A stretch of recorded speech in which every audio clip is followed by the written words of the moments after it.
Every development team starts somewhere. From the largest corporations you know to the smallest of indie developers, history gets made. For PopCap, that was with their first well-known series, Bejeweled, a simple match 3 puzzle game involving jewels. I was expecting rocket science too. As simple as it may be, it had enough depth to remain addictive and something worth checking out at least once. They'd also work on a handful of other notable titles, including Dynamite, Big Money, Peggle, Zuma, and Feeding Frenzy. They also went by Sexy Action Cool, which was short-lived due to the market they were getting into. I mean, how could they call themselves that if they were going to develop Noah's Ark? But every team has its hit, and for PopCap, it was Plants vs. Zombies. A strategy tower defense game of sorts where the object is farming for sunlight and using it to protect your garden from the zombie horde. A game that is both addicting and boasts tons of replay value. A game so highly regarded it even won Game of the Year in 2010 by Golden Joystick Awards, one of the oldest video game award ceremonies, which certainly means something. It was clear that PopCap was doing astronomically well for themselves around this time, but there was a certain mascot of theirs that I've been neglecting to mention on purpose to build some mystery and wonder in this video. Wait, did anyone see the title of this video already? Lex the Bookworm. He started off in a simple web-based game before getting a deluxe edition properly ported to PC, Game Boy Advance, and Nintendo DS, where all you do is spell the longest words possible within certain limitations and prevent the library from burning down. When spelling long enough words, and or words that earn you enough points, gem letters will begin to appear, and when spelled with results in even more points. So how do you go up from there? Some would probably make a sequel where it expanded upon the original with more content and generally deepened its overall gameplay. But that's not what PopCap did. They threw Lex into a side series that would go down in history as Bookworm Adventures in 2006. You now use your wordy knowledge to best any monsters that came your way. A largely stark switch up for the worm, but it worked amazingly. This led to a sequel 3 years later, Bookworm Adventures Volume 2, which would essentially improve upon everything that made the original so great. Lex would quickly become a staple in PopCap's branding, and at around 2013, I would be able to experience these amazing games for the first time. I hold these games so close to me as this led to me getting into video editing for the very first time. Even if it was just my parents creating these compilations where I spelt lengthy words and used them to disintegrate my foes, asking my parents to help me film them as I played on the worst laptop known to man. Okay, that's it. These were edited in a little unknown program known as iMovie, and I was led to believe these compilations, which there's 2 of, would end up becoming lost media, until I found this in my uninhabitable storage room. Another thing I loved doing was creating home videos of sorts and burning them to blank DVDs. One of said DVDs including the second compilation, lasting 10 minutes, both being put to Vivaldi vs. Vertigo by David Garrett, came complete with thrilling transitions and even a DVD menu, something I'd pretty much do the same with, but this time with Mario plush videos I used to make, none of which I have intentions on fully releasing to the public, and I'm sorry to say, but no, this is not one of those things that are so bad it's good. It's just bad. So it's pretty clear that this little series meant a lot to me. In a way, it's quite literally gotten me into content creating as a whole, plus a handful of very important inspiration along the way. But not everything lasts forever, no matter how good it is, because 2011 would end up being a dark and gloomy day for the humble team over at PopCap, as it would change the fate of the company forever. Arguably, you'd rather be cast into the lake of fire for all eternity than what would happen on July 12th. The buyout from Electronic Arts. Being a once well-respected figure in the gaming community but decided to throw all of that away when they competed in the worst company of all time Olympics, EA would buy out PopCap for $1.3 billion, mainly because of the potential they saw in Plants vs. Zombies. They wanted this to become a AAA franchise, which they started out on by releasing the game's sequel, Plants vs. Zombies 2, in 2013, but strangely only on mobile platforms, following it up with Garden Warfare, its sequel, and Plants vs. Zombies Battle for Neighborville in 2019. These games were generally well received by fans and critics alike, but before all that, going back to 2013, EA had also seen potential in Lex. They would release a spin-off heavily inspired by the Adventures sub-series known as Bookworm Heroes. This would be available exclusively on iOS, had an extremely limited demo, needed to be purchased for an amount I don't remember, nor can I find out what said amount was, and you could only battle your Facebook friends. Besides what can be gathered from a handful of gameplay videos that exist in the game on YouTube, there doesn't seem to be much to really say, except that there's pets and heroes. Somebody's so excited right now. And of course, microtransactions. In the end, however, things just didn't pan out with this game, and it was discontinued in 2016, followed by its removal from the App Store and the shutting down of the servers, making it impossible to play today, as it was deemed unprofitable. And things were even made worse when they didn't even stop there. They executed this character in front of everyone. As of today, Bookworm Deluxe, Bookworm Adventures, and its second respective volume could no longer be purchased anywhere. Abandonware that should have never been. All because EA didn't even know what people would have truly wanted from this franchise. And I, for one, will never forgive them for what they've done.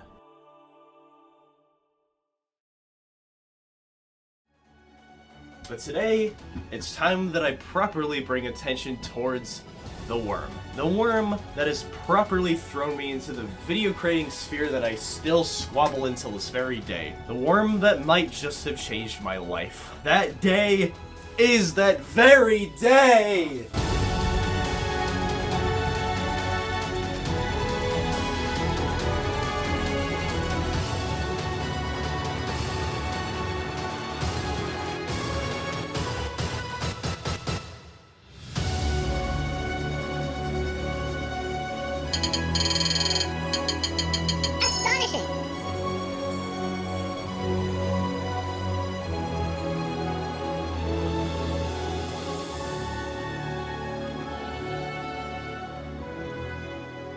I just want to give a quick warning that there will be a number of continuity errors throughout this video. Not an apology, by the way, I am just warning you guys. A lot can happen when you get sick multiple times, have maybe a few haircuts, and also have to be sent to the ER. That's all I'm really saying. It definitely stopped me a couple of times. So yeah, just throw in an ulcer Electronic Arts, it feels exactly the same. Well, as much as I am unable to properly purchase the games anymore, I, at the very least, can purchase a secondhand copy of the Wordy Wonder Bundle, which, fun fact, is actually not my original copy of the game that I bought in 2013, which was over 10 years ago. Yeah, this, I kinda just lost my original copy of it, deeming it gone for good. But legends have it that the essence of it is still in this very room, and chances are, if I dare speak its name, it may unleash its undefeatable spirits at me. Also, not entirely related, but I also have much better camera quality now. You can actually watch this video in 60 frames and not feel like throwing up. Isn't that amazing? It's a phone! The Bookworm Wordy Wonder Bundle is a definitive package that comes with all the titles from the series that you'll ever give a rat car insurance. Anyway, as far as Bookworm Deluxe is concerned, I already talked about the basic premise of this game. But there's more. Each letter contains at least one golden dot on the bottom right corner, minus the vowels, but U and Y do contain them, and there can be as much as 3, indicating how many points a letter will award you with after using it in a word. Not that I know how many points, but the 3-dotted letters are reserved for J, X, Y, Zebra, and Q, which I've used in front of them since nothing in the English language can use Qs without them. Essentially, you're here to spell as many words as possible, and as you continue spelling, you'll level up from encyclopedia salesman to, oh my god, I can finally make fun of people's grammar. And as mentioned earlier, gem tiles are obviously worth more points if also spelled with. Depending on how well you do, Lex over here will even compliment you for spelling the word turnout. Fantastic! The very last time I'll ever end up spelling a 7-letter word in the 33 minutes I grabbed footage for. But just remember that as you're spelling the word P and not so much that, you run the risk of a fire tile appearing, and if not spelled with, will burn every tile below it over the course of the session, even decimating gem tiles if given enough time, and set the whole library ablaze to a crisp well done. Interestingly, there's a low chance of these tiles appearing if you spell longer words, which is genius and incentivizes trying to spell better outside of just earning a couple extra points. My issue with that is that 7 is my limit. Hell, I'm not even sure what number comes after 7, so how does someone like me write these videos? Listen, I don't know how I do all this, it must just be a fluke. Every so often, a bonus word will pop up, and when spelled, you get extra points. What an in-depth explanation I just gave. Sometimes when a lesser-known word is spelled, Lex over here will share with you his knowledge on said word, like how the table sauce roux isn't spelled like this, it includes an X. This game is gonna make me hate the English language more, isn't it? So yes, I'm at war with my brain, but hey, I'm learning something new each time I play, like how a banana company ruined a word about morning. Oh wait, So what would peeing a pea look like? And yeah, there's not a whole lot left to this game, but there is an arcade mode where fire tiles will just appear regardless of whether you're spelling words and earning points or reading fan letters that don't exist. This one says piss yourself. An interesting detail to note is the music is in a faster tempo in the arcade mode. And also, I'm just not cut out for this. And lastly, there's a Hall of Fame. Somebody out there cares. Now, as I had mentioned earlier, this game would receive a version on the Nintendo DS. This is not new territory for PopCap, as they had done this with a couple of their other franchises, including Bejeweled, Zuma, and Peggle. So, in a way, they all got the same treatment. And Plants vs. Zombies. But yeah, I didn't really even know that this was on the DS until much later. Who is Morgan? As to be expected, this isn't much different from the PC counterpart, aside from the cutting of some content, but including things that can't be found anywhere else. Bookworm DS does what it sets out to do, makes a version of Bookworm that's playable on the Nintendo DS. It's not bad, definitely suffers from being all pixelated because it's a DS game, and all the audio being entirely bit crushed. Because it's a DS game! And it's played entirely using the DS's stylus. For some reason, when I noticed that 100% save files were a thing, I just assumed that there was a story mode of some kind. There technically is a progression system. The more words you spell, the more rooms within the library will get certain makeovers, whether that be a gym or ink out rhythm. I believe this is how the game can be completed, not so much spelling every word within a set of books. This ranged from being words of insects, body parts, pets, cooking, and not cooking pets. Also being a new edition exclusive to the DS version. And I am also considerably distracted by the fact that these are just his sprites ripped from Bookworm Adventures. And speaking of which, that makes me think about how there is almost no information about it, but Bookworm Adventures would have been ported to the DS, and that's it. Back to what I was talking about earlier, he just looks out of place. It reminds me of any other time I've used an image editor's lasso tool very hastily. And wow, the music is wholly inferior to the PC version. That game had music that was very difficult to forget and had lots of charm and care thrown into it.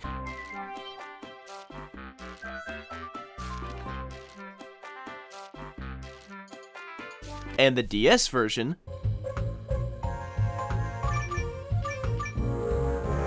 is like actually sitting in a library. I hate this place. I also broke the game and it won't stop playing the "A fire tile is too close to the bottom of the playing field" song even though there's no fire tiles present. Anyway, none of this is on the fault of PopCap, but rather the ones responsible are the people this project was handed to, Black Lantern Studios.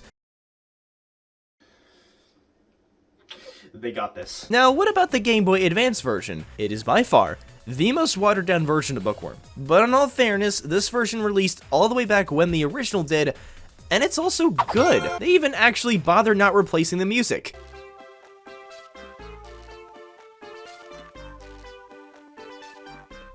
It says a lot about Black Lantern's quality standards when the version from the Game Boy Advance sounds better. For some strange reason, despite being animated saying it, he doesn't actually say, "Scramble," each time you scramble.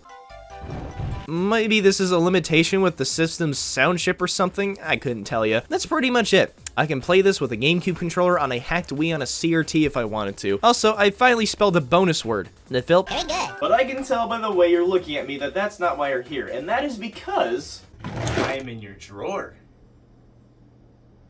Let's talk about Bookworm Adventures. Alright everyone, it's finally time! I'm so excited! Are you excited? Cause I'm excited. The story goes that Lex is minding his business reading Red Book Volume 5 because, let's face it, that's definitively the best volume there is. But suddenly, Professor Codex, the library's owner, calls him over to show that a specific book has its contents replaced with messages left by somebody known as Cassandra calling for help. Codex proclaims it's up to Lex to save her, and he uses the magic pen to get him there, transporting him to the Trojan Spearman, which Lex immediately calls ugly. How can you say that when you can only see his nose? From here, the game's basic premise is laid out. You have 16 letters, and you must use said letters to spell words to defeat your enemies. The longer your words, the more damage you'll deal, followed up by the fiend attacking after you. Unlike in the first game, this was based on you don't need the letters close by and to drag the mouse cursor over the letters you wish to spell with, which means you can do this, but I'm not sure why you'd want to. Then the disembodied voice of Cassie congratulates you for defeating your first enemy and warns you that you've only just begun your perilous journey.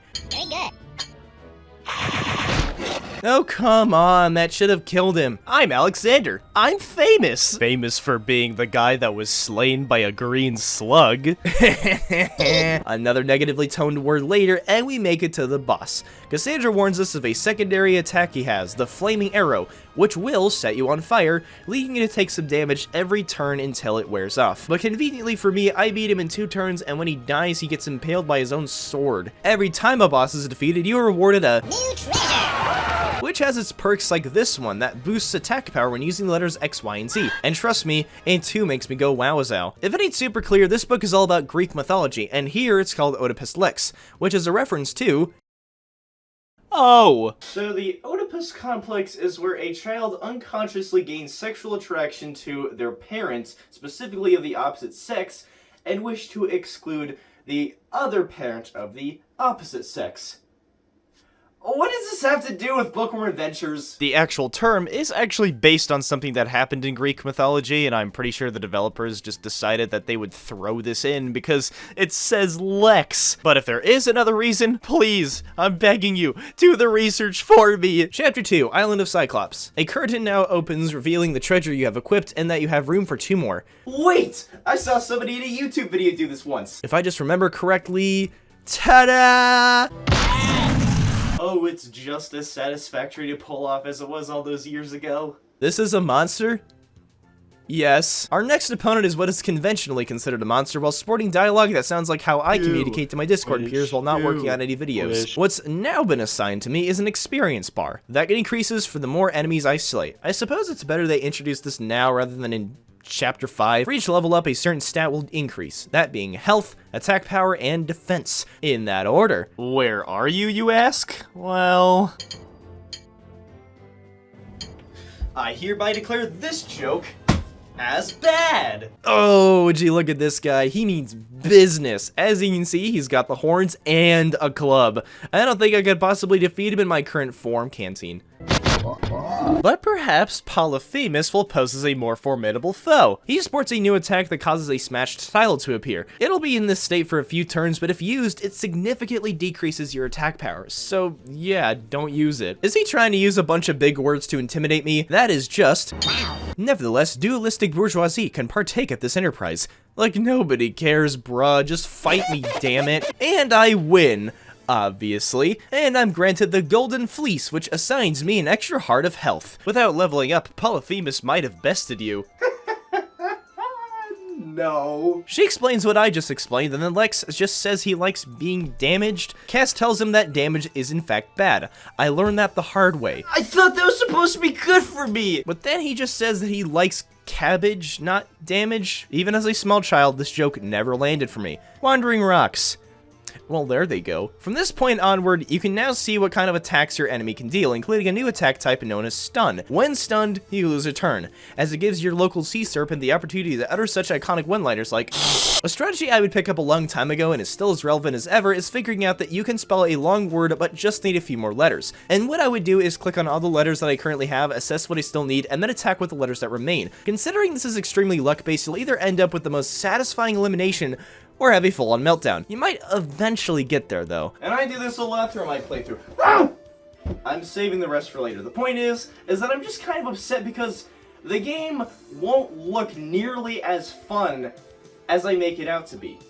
But trust me, that's not the case. Approach and die, trespasser? Just sounds like a police encounter. Now this enemy can't stun you, but it can heal itself. And trust me, as the game progresses, you will learn to hate. Oh hey look, an enemy that can stun and heal. What are the odds? Now, if you are starting to become jelly over the fact that some enemies have this healing property... No, not like that! Well, there you go, there's your turn now. See, complaining does get you places. This, as you can imagine, is a health potion. It can be used during your turn, and in turn, you won't lose it. I'll talk about the other potion types later. For now, I revel in the fact that I still don't know what I'm doing. I'll continue to appreciate my exquisite tastes. Then we make it to the boss of Chapter 3, Cjbeards. How about you try to pronounce it better without typing the word into a calculator? My next plan of attack was to spell the word feigning. I see this as grabbing onto a single crotch hair above a cliff. This thing, which is a girl, I knew that, also spouts words about how life is meaningless, death is better, blah blah blah. Clearly you have never played Zuzu Pet's Wild Bunch. I don't have to wonder anymore. Quick and painless is the claim, yet you only deal a quarter heart of damage each time you attack. At last, I earned myself Poseidon's Shield, which negates a half heart of damage each time you're attacked. I would say I expected more from the alleged shield of Poseidon had used, but all the internet spat back out at me was jewelry. This is either a bootleg or the god of the sea is just bluffing. A new face just kinda appears, and she's been watching you fight. Stop it, you're making me uncomfortable! She's a friend of Cassandra and offers some prizes for participating in her minigames, and Lex responds by saying prize-alicious.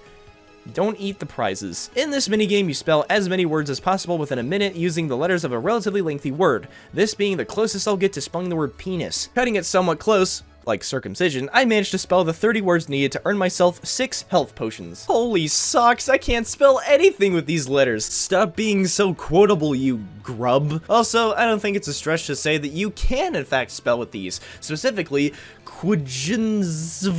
Oh, and they all vanish. We can never have nice things. So yeah, if you're unhappy with the letters you currently have, scramble. But do be aware, your enemy immediately attacks you if you do. Do you think they just hated if they saw the letter J turn into an E? So I coped with my losses and beat up this enchanted dog. You can tell it's enchanted due to how it hits a quarter heart harder than the rest of the enemies, which in all fairness does make a difference. Uh-oh, we got an Enchanted Eagle emergency on our hands. We better make sure that we dial up the Enchanted Eagle emergency hotline. Why was that Canadian Roblox tech support? Here's an enchanted lion that can dedicate a turn to powering up their next attack. I also like to call him the enchanted lion that couldn't, and this one the animal that couldn't number 2. Like, come on, you could have had the opportunity to just try. Oh yeah, I forgot to mention that these animals at one point were sailors and enchanted thanks to somebody by the name of Circe. Given that we have an enchanted scorpion, it's only natural it can poison you. It's not much different from getting set on fire though, so there's not much else to say. But this does finally address the rumors of whether or not you can in fact get poison in this game if there were any. At last you're given your own power-up potion, and it's about time. I hate enchanted serpents. There's nothing to say, it increases your attack power. I ended up not using these all that often while playing, but they become a godsend during late game. Now I encounter Circe on her very own island. Let's beat her up. But she ain't dead. We do get the Icarus sandals, which sometimes lets you resist stun attacks, which also become considerably useful later on. We spare her after having vocabularized her, and she reveals to us the portal to the underworld, our next destination. After Cody hands us this warning, we're told that we can only take 3 treasures from here on out, and Lex is able to predict what it is that I should prepare for. Alright, time to do something extra risky. Spell the word philanthropists. And well, this could either be risky or just take forever, so in the meantime, I better make sure I pack a bunch. This would also be one of the few times I actually end up using an anagram decoder, but mainly because I don't know what to do with a G and 5 vowels. Anyway, I got kinda lucky and ended up with a Y that I wasn't even bargaining for. So yeah, bombs away. Have you ever tried spelling a brand and think about how dumb you're capable of being? Then in a moment where I could have just accepted that I was in fact stupid, I turned that into power. Pure, raw, unfiltered power. And he's not even dead. Oh, you absolute candlestick! Which is kind of funny that I mentioned that, because if you squint, it kind of looks like he is one. And then my next attack doesn't even finish him off. I mean, is this whole YouTube show even worth it if it always ends in humility? I was the soul of a once living man. Isn't that how death works? But I will say this, consider mains as a warning, since if he feels like it, we'll just leave 6 tiles smashed all at the same time, and it's only gonna get worse. This can either be negated by waiting a few turns, or be introduced to the third and final potion type, Purified Potions, which aim to remove any status effect the player has. Poison, stun, tile smashing, it can handle it all, but do be sure to use it as sparingly as possible, as these are probably the least common potion you'll obtain. Finally, a creature I recognize, Cjbeards, the 3-headed dog, flaunting that enemies can have more than 10 hearts. I was gonna smite it with quarterings, which after typing it into the script it doesn't seem to be a real word, so I settled with quarterly. It's literally a repeat of the whole philanthropy thing. Then we meet Hephaestus, and gives us his hammer, which can deal a half heart more of damage, and you! Play the drumroll YouTube video! Okay, I will!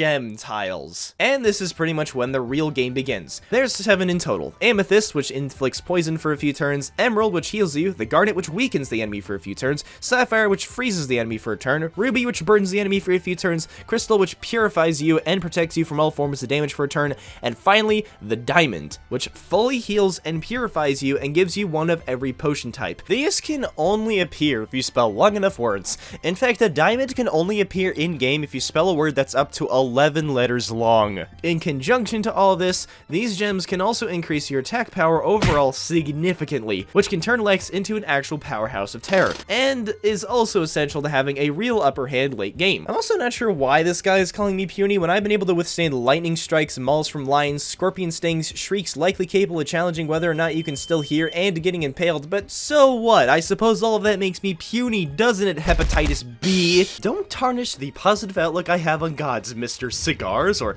copious amounts of cornucopia. Please don't make me edit that in the original vision I had for this bit. Thank you. She looks nice, doesn't she? Well, let's see what happens when I do this. Oh, sweet gods of every fart ever made! Oh yeah, I think it's a good time to mention that poison effects can indeed stack, so be cautious. A Manticore, with a human-like nose. He's dead, so we don't need to talk about it. Also, here's another mechanic I really like. If you deal more damage than what's necessary to defeat an enemy, you can be awarded the gem based on how hard this enemy was bested, paired with a slow-motion cinematic of the beast going down, encouraging you, the player, to go overboard. Oh, that's not good. Heal! Heal! My booty. Went inside my booty. It was clenched so hard. But it was all worth in the end, as I now had my ultimate weapon ready.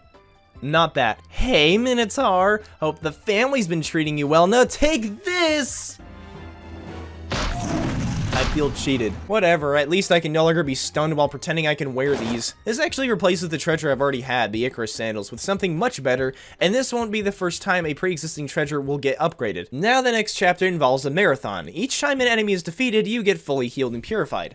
This time, however, you must fight 7 enemies without getting these benefits. But luckily for you, Moxie lets you play Wordle. I remember not liking this minigame all that much because it makes me sad and makes me look dumb. Prepare for anything and everything. So, global economic crisis? Freezing.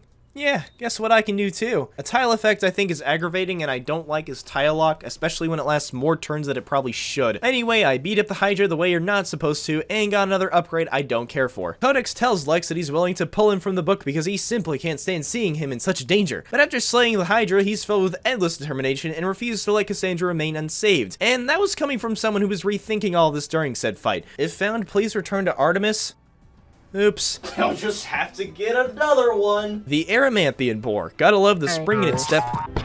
Didn't I just fight this guy? No, mister. This is the Caledonian boar.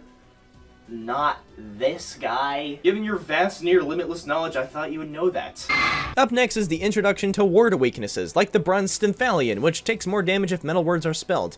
I got one, it's called Hundreds. These enemies also spawn an attack that can make you bleed, which is basically no different from fire and poison damage. When I'm done with you, I'm gonna wear you like a hat. Bro, chill! You might start heading down the path where all you do is slay things for sport. Oh no! So in introducing weaknesses, it's also a good idea to introduce immunities, like how this Neiman Lion might look at you funny if you try spelling a 3-letter word. And he's apparently weak to his own kind. Makes sense though, the only thing stopping him in these cases are itself, and telling it straight to its face that it is a lion. Alright, let me send you to the armpit as I go grab the hand of Heracles, another upgrade to the treasure we already have, one that deals an entire extra heart of damage while bringing our metallic walloping wherever we need it. But I don't want a severed hand! Let's wrestle? Ha! Okay, Poison Blast! Oh yeah, I'm totally cooking today. It's just so great that this guy's main attack is, let's break a good chunk of the tiles. But as you were busy doing that, I chewed off a chunk of your face. At times I'll end up in a situation where I have all the letters I need for a crazy powerful word, the enemy is almost dead, but I can't spell anything because all I have are vowels, so I resort to borrowing a letter that I was going to use for the word that will actually deliver a beatdown and hope I get it back. But thankfully, there are times I do get it back. Fellas, we've officially caught Lex slacking. May we hope he does better in the near future. Why is that a bonus word? Here's Nessus, this chapter's boss. He can start a plague on the letters you have, and if not purified or used, will only spread to other tiles. They do less damage, but I don't think they're as weak as smashed tiles. Plus, he hates color. And you know what else is insane about Lex? He can survive his soul getting sucked out of his body. You cannot convince me that he isn't one of the most powerful beings on Earth. And it only gets more insane from here on out. The bar is already in space. But just trust me on that one. Here, have another tushy erupting moment. I lived! And we get yet another upgrade to something we already have, the Aegis of Athena, which now negates an entire heart of damage. This very item will end up becoming a lifesaver later on. Hey, we've almost made it to the end of the book. I can't wait to stop thinking about the Oedipus complex. The final minigame type is Lincoln Spell, where essentially every single letter on this grid has to be used twice, which can be indicated by them turning from silver to gold. Once a word is spelled, however, you can't spell that same word a second time, and as you can see, it's possible to earn one of each potion type, as well as an amethyst, ruby, and diamond, but especially in the case of the diamond, this is easier said than done. Once a horizontal line is turned gold, you earn that corresponding item. Alright, let's go beat up Medusa. Not my first rodeo when it comes to conquering creatures that turn me to stone. Speaking of which, petrification. This causes you to lose 2 turns, which can, as a matter of fact, cause you to enter an entire pickle. For this first enemy though, not really an issue. He's got this, hey wait a second, this isn't a wicked bite, this is! Ow. I could have done better with my spelling, but overall I pushed forward just fine. As I disrespect the elderly, I'm told by Cassandra, who's being kept here, has spent all the remaining magic she's had to communicate with Lex. Who cares? I'm almost there, gorgeous! You are hungry? Here, have a hoagie. I even managed to crush Dino, awarding me with an extra emerald, which I think is gonna come in quite handy. Hi, I'm incredibly poisonous. This line has always made me laugh. Imagine me introducing myself to you like that. Hi, I killed 2 people today. How are you feeling today? Alright, Medusa, I'm ready to wipe the floor with you. And I still need to learn that cockiness doesn't get you far. Despite some of my missteps, I had a really good run. Yet, I'm not mad or disappointed. I'm just really pissed off. If you die, however, and you've made enough progress, any previous minigame hut you visited will become available again, giving you a pretty solid chance of restocking potions and getting a few gems. You cannot defeat a pebble can kill you. Alright, I'm ready for Medusa again. This time it ended up going considerably smoother, and now she's just a robe and a pile of snakes. Now I have a treasure that gives me the chance to resist petrification and power downs. So we saved Cassandra, but oh no, there's a brand new evil that takes her away. We gotta do something. Popping out of the book, Lex tells Codex what happened. Apparently this new bad guy drains essence, and Codex says that this was Dracula's doing. Are you still with me? There's still 2 hours left to this madness. You know, the vampire guy. The guy not completely related to Castlevania Dracula. But first we must acquire a special weapon, while Lex asks if it's on TV.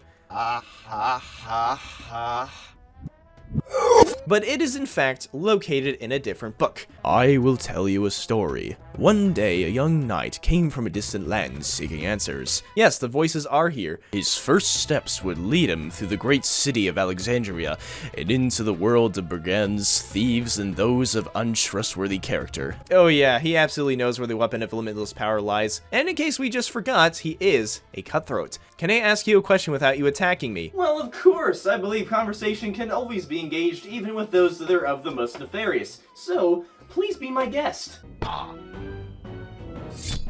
You see? When do you not screw things up? Also, speaking of screwing up, I wanted to save the word forklifting for after I defeat this one guy, but he killed me. My decision-making skills really aren't on point. You better hope I don't end up in court. It's a good thing my letters remain though, as I can now eviscerate the first enemy again.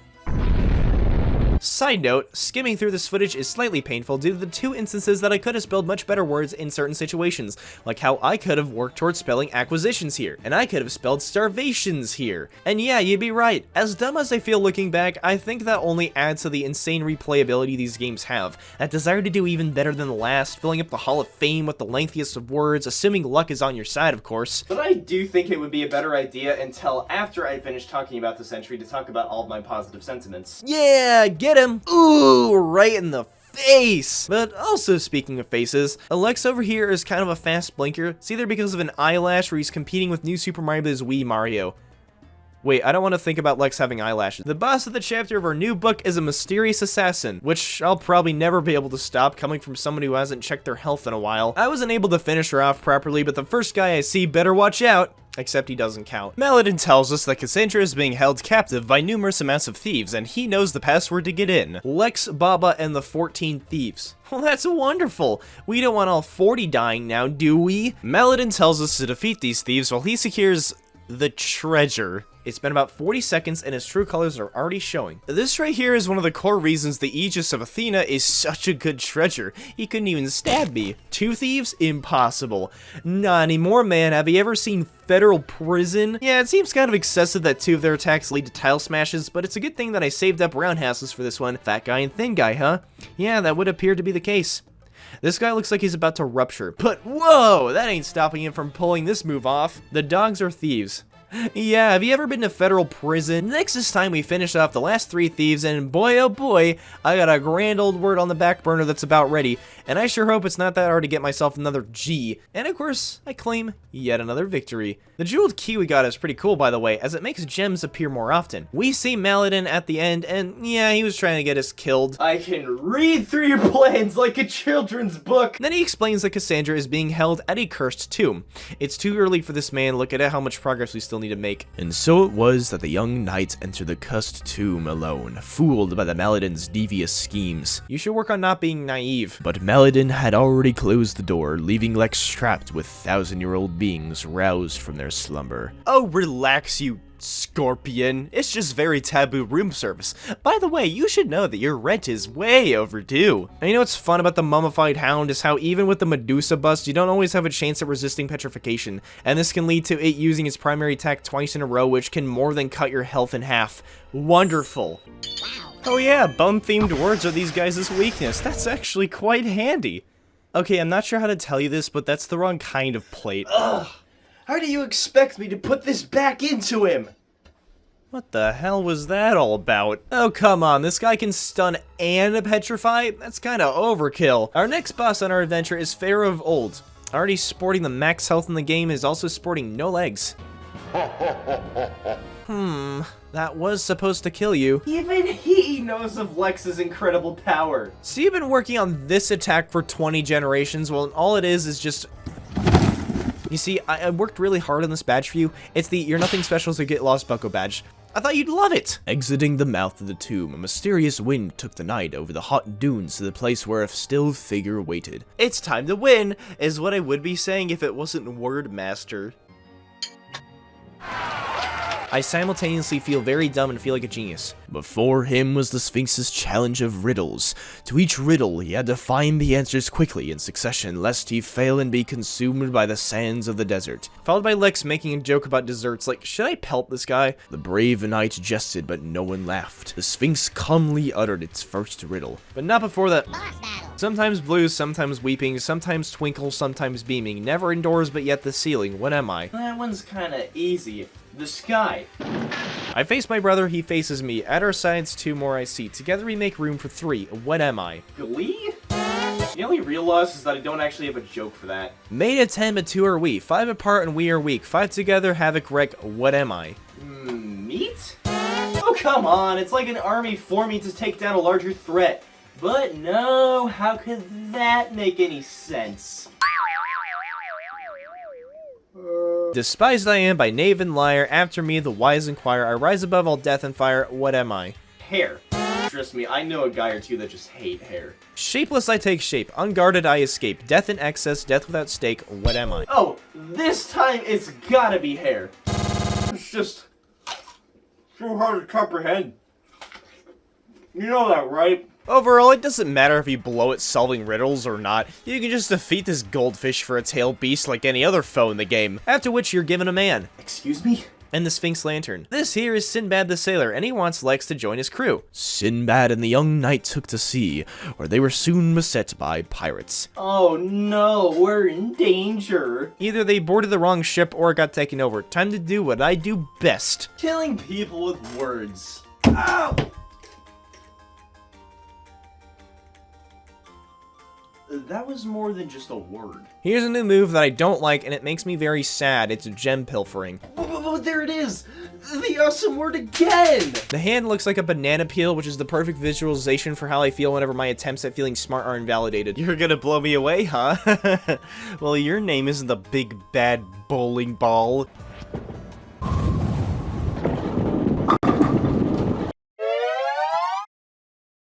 So we swashbuckle our way into making this guy meet his maker, and we encounter Dread Pirate Al Roberts, the second foe that has max health in the same book.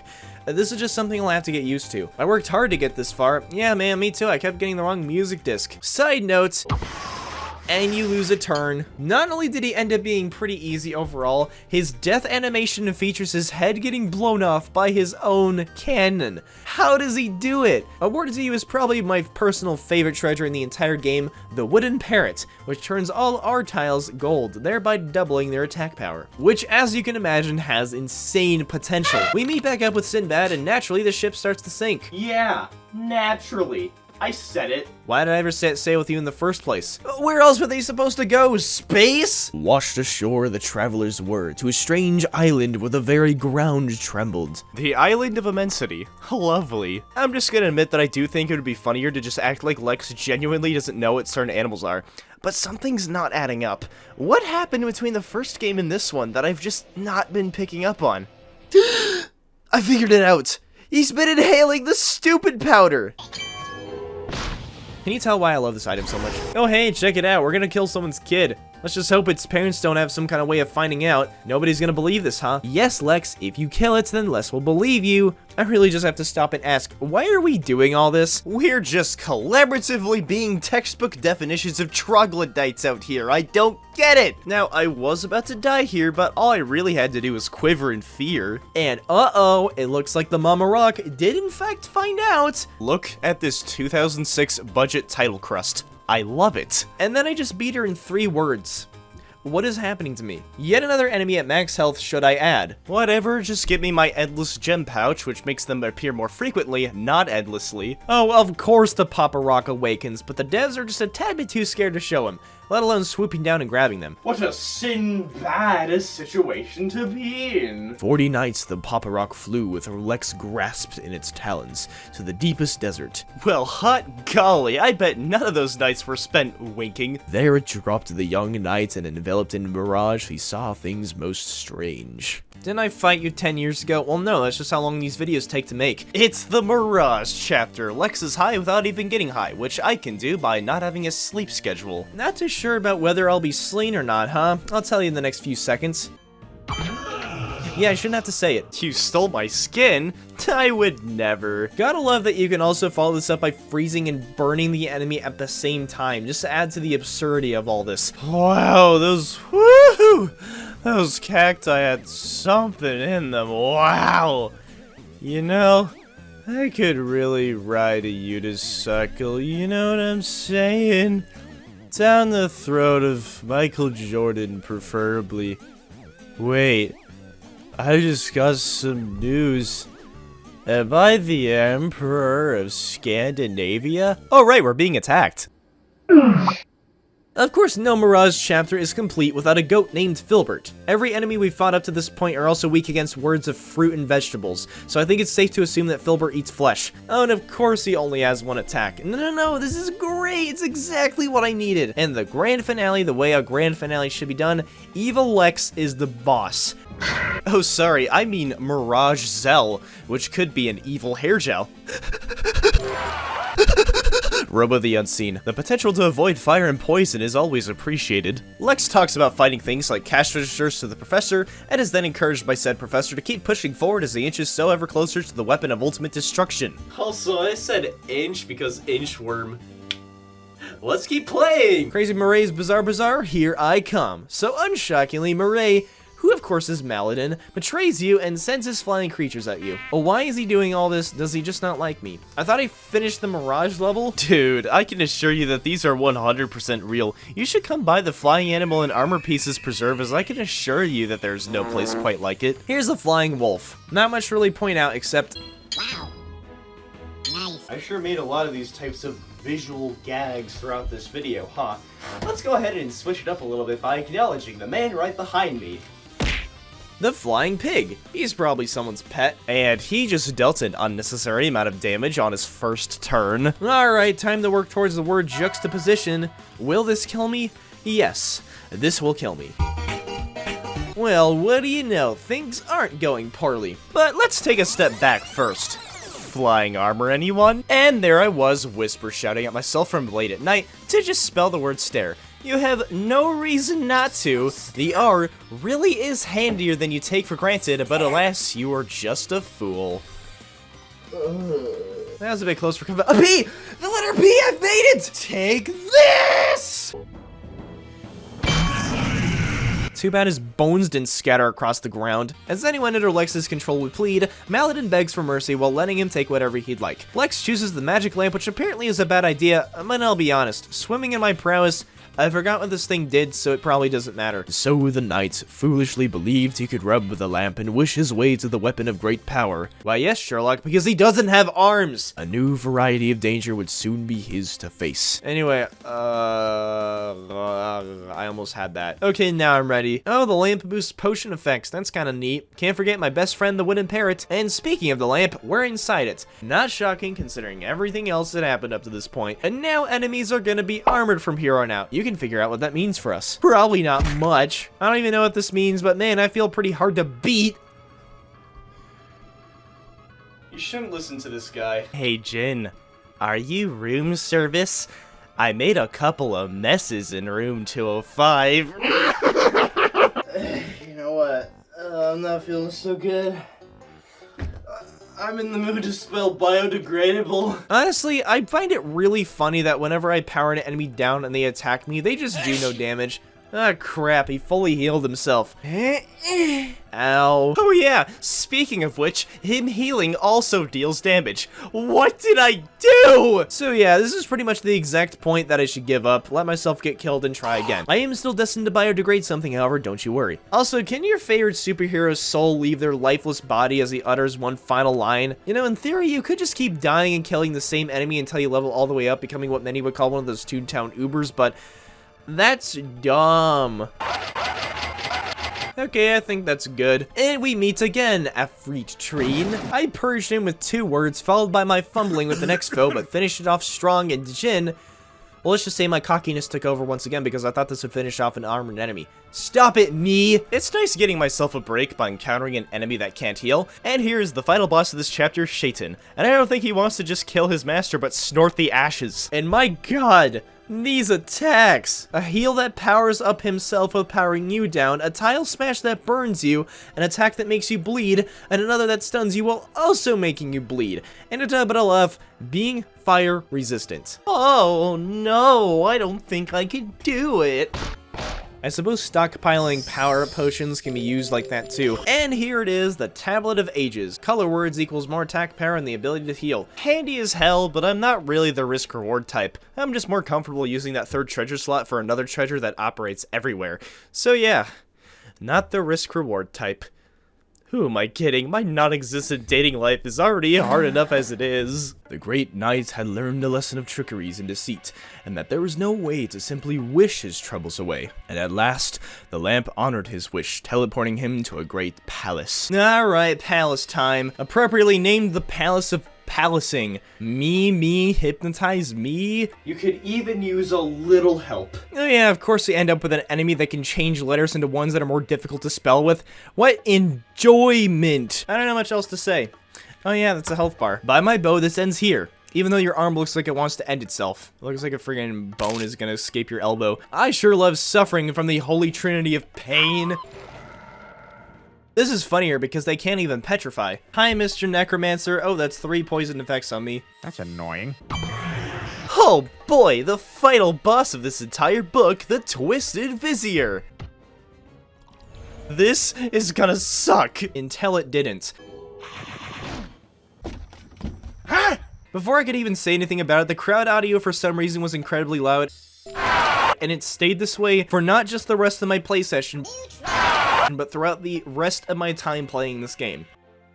He got handed pretty easy, but that won't stop him as he powers up and his chiseled face doesn't match up with his round physique. Then his wife tells him to stop and let Lix's wounds heal. And as you can imagine, Cassandra isn't here either, but hey, at least we got the sword we wanted. One that leads to gems dealing more damage, something I can certainly see myself using a solid amount of times. Could you be less specific? Finally, he's funny, yet he's not trying to be. So then Shirelafazafuz hands me another sword, calling it the very artifact I've worked so hard for, and sends me on my merry way, not to rest my weary head, but to best my skull in bowling.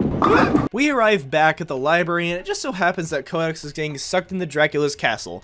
Talk about unfortunate. We make it to the ravaged countryside, and Lex wonders if any of the townsfolk can help Lex find Codex. I mean, all you've had to do is walk in a straight line throughout your adventure, so I doubt it'll be much different. Here we meet a man who asks me to leave him alone.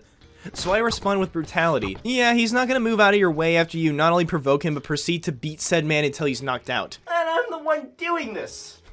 I wonder what this was all for again. Reaching a quarter heart on the first enemy is a great sign for what's to come. Nice shade of green, Wormy, huh? Well, I'm sure he'd appreciate that. Plus, he's so green, I can make him gone. But sure, we'll go with shadowy figure from the underworld. How come I didn't fight him in that chapter? It really doesn't help that here I am trying to spell the word ambidextrous, and I'm dealing with an enemy that heals constantly, which, of course, also increases his attack power. So guess what happened? No! No! I died to the haggard heckler! I'm dangerously close to running out of health potions, and I just started this book, meaning I'm not able to get any more right now. I will say, though, that I don't really consider myself to be a part of the illiterate community more, despite having founded it. I mostly did so on the precedent, not that they started sacrificing people that disagreed with their rhetoric, but the fact that they started banning people from having Captain Crunch cereal. Ugh, that just makes me mad. Okay, man, get steeled. Oh boy, I can smell something nefarious cooking up. That's not what I wanted! Alright, let's see here. Lifelong happiness or 4 topaz gems. I didn't even get to choose. And just like that, we can finally advance to the next enemy of this chapter. Talk about a ravaged start.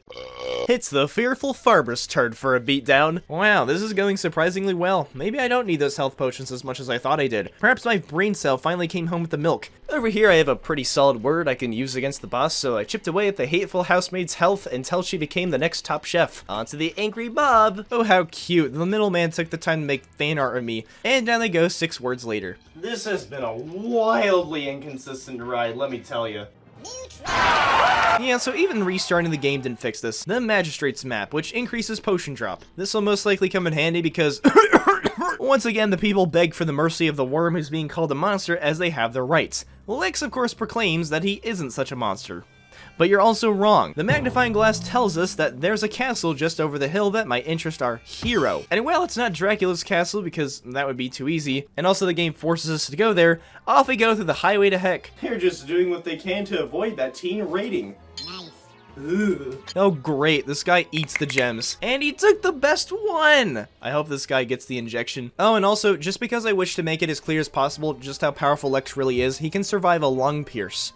And a second lung pierce. And a third one, because why would he not? Such a nasty little worm, huh? Says the one named Hag and has a back coming out of their back. And then we got Long Guy, who's got it all. Long punch, long bite, long kick. Gotta respect the fact that he can use each of these like boomerangs and how his tiny top hat you put in your mouth manages to always fall down each time he's attacked, and he just has to pick it up before he attacks you back. Certified silliest enemy in the game. Quit throwing pieces of yourself. Respect the sport, man.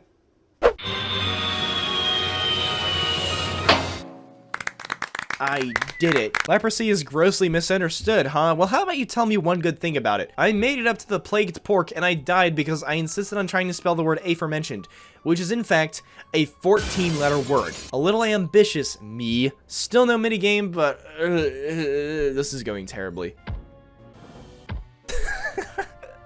There was no advantage in stunning me twice in a row, you... I don't know, how's Torkscrew as an insult? In quotation marks. At a certain cost, I've bested the final foe standing before the boss of this chapter, the Eternal Wanderer. Given the potions I have, I will in fact need a bigger brain and a miracle to happen. Some may suggest one or the other, but if you think about who you're talking to, I need both. Fun fact, some enemies can resist freezing. Oh, but I did forget that Medusa's bust can potentially help you resist the power down. I long for death? Well, if you quit healing and practicing your trombone impression while we're in a fight, then you'd be doing me a huge favor. There, I did it. I got your stupid hourglass too, which decreases the amount of turns my poison and burn lasts for. Wow, it sure would appear that we're finally starting to approach some easier enemies. Well, you're wrong, because now there's a thing called heavy armor. In other words, your three-lettered words are only going to be more worthless than ever before. They also just look like they fight all the time. I want my creature to be hugely intelligent. Well, I'm not gonna say you didn't achieve that, but I'm also not gonna say that you did. I guess it's not about the heavier armor, but the fact that I'm just getting stronger. And law enforcement's already given up at this point. We then encounter the Warrenstein, and please do not ask what the first word I used on him was, just trust me on that. Instead, I'd rather draw more attention to the word quaffers. Like, what is that supposed to mean? Oh, here we go, a person who drinks liquids. Oh yeah, drinking liquids. You know, water, soda, alcohol, kerosene, paint thinner, only the best. And look, I used my sapphire here and I immediately got it back. Take notes, strange man in my phone that called me years ago. I have a house to pay off. Then we have this guy. Only thing to note here, I used my last health potion. Will this deal enough damage? Oh boy, talk about a real...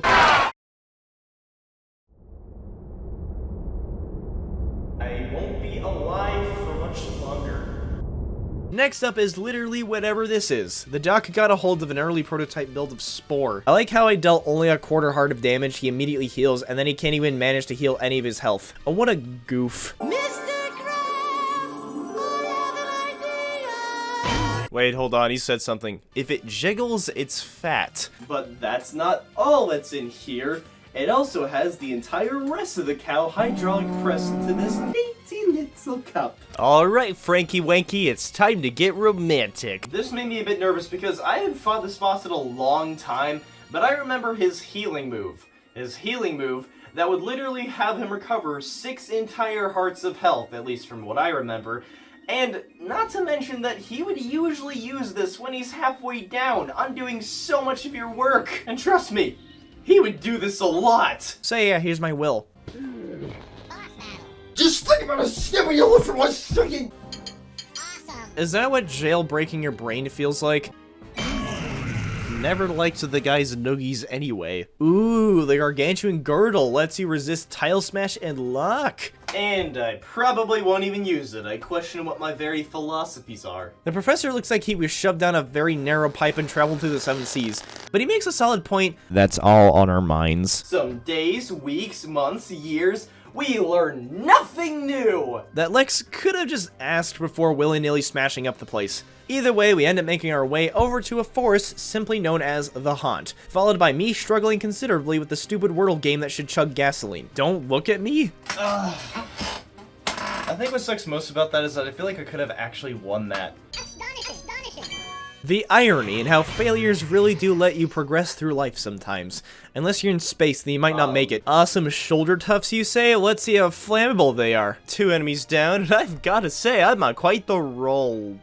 That's the wrong clip. As you can see, I'm a walloping roll-off. I don't have much recollection of this session. Did I not nab the clip I was supposed to? I don't know, maybe this one's it. Oh! I can't show that one, let alone the aftermath. This I remember. It was a clip where I gave up and realized that not even movie magic can be my savior this time. Okay, so the Wolfman isn't Dracula, but he does happen to be a tall, scary guy with fangs. So here I am dealing all this damage to the boss, and then the capacitors in my brain start to leak. I have no excuse for this play. It was so easy to avoid. Luckily, after a scramble, I redeem myself, the enemy collapses, he disappears, he is buried. Oh, look.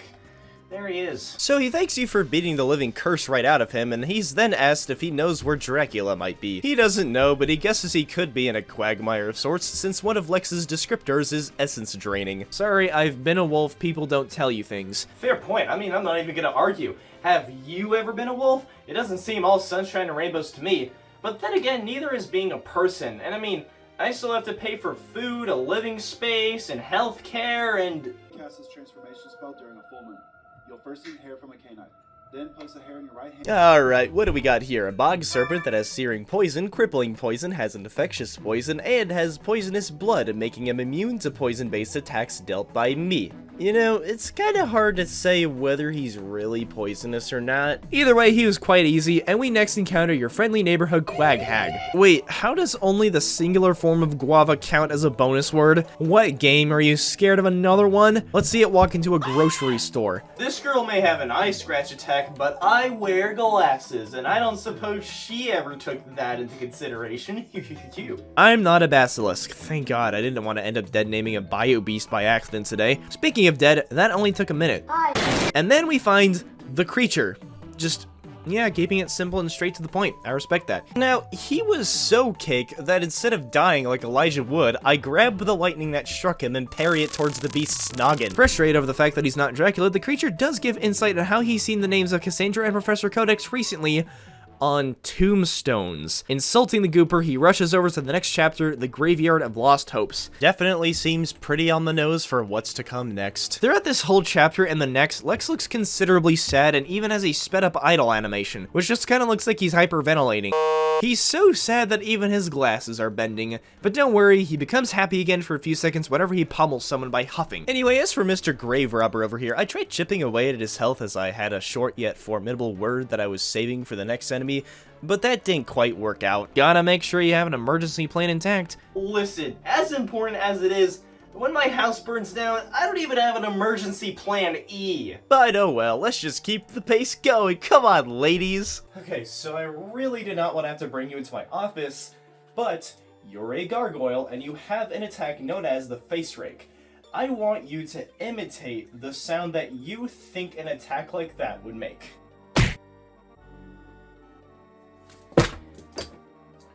So what you're telling me is that you were raised in a trash compactor. Scramble. This distracts me. What's more formidable than a regular skeleton? A disturbed one. Has an annoying moveset and almost killed me, but none of that matters. The Grim Reaper going by his legal name tells you that your quest has come to an end. Denial of every kind is worthless as you have Lex slowly move his head towards the gravestones marked Cassandra, the Oracle, and Professor Codex. I didn't know she was a web browser company, you know? It's kinda weird. Something about these gravestones look oddly familiar. It's almost like, my eyes don't deceive me. I've seen these before. If they're doing deaths in 2 parts, then mine better be a trilogy. The point of us heading here was for us to find out that when we reach the Reaper himself, the Codex and Cassandra are in fact dead, as you can see by checking the background. But by not doing the bare minimum to at the very least modify the background behind enemy number 2 to just get rid of the tombstones, it completely ruins the fact that Mr. Goop Cobbler was telling the truth. The devs totally said, oh, they won't notice. And the craziest thing to me is that everything in regards to this inconsistency that I've spoken about to this point was a very recent addition to this video script, and I had recorded this play session almost a year ago, meaning it wasn't until April of 2025 that I noticed this while actually taking the time to go through my footage and notice this glaring issue. And if you never notice this while playing yourself, that's totally fine.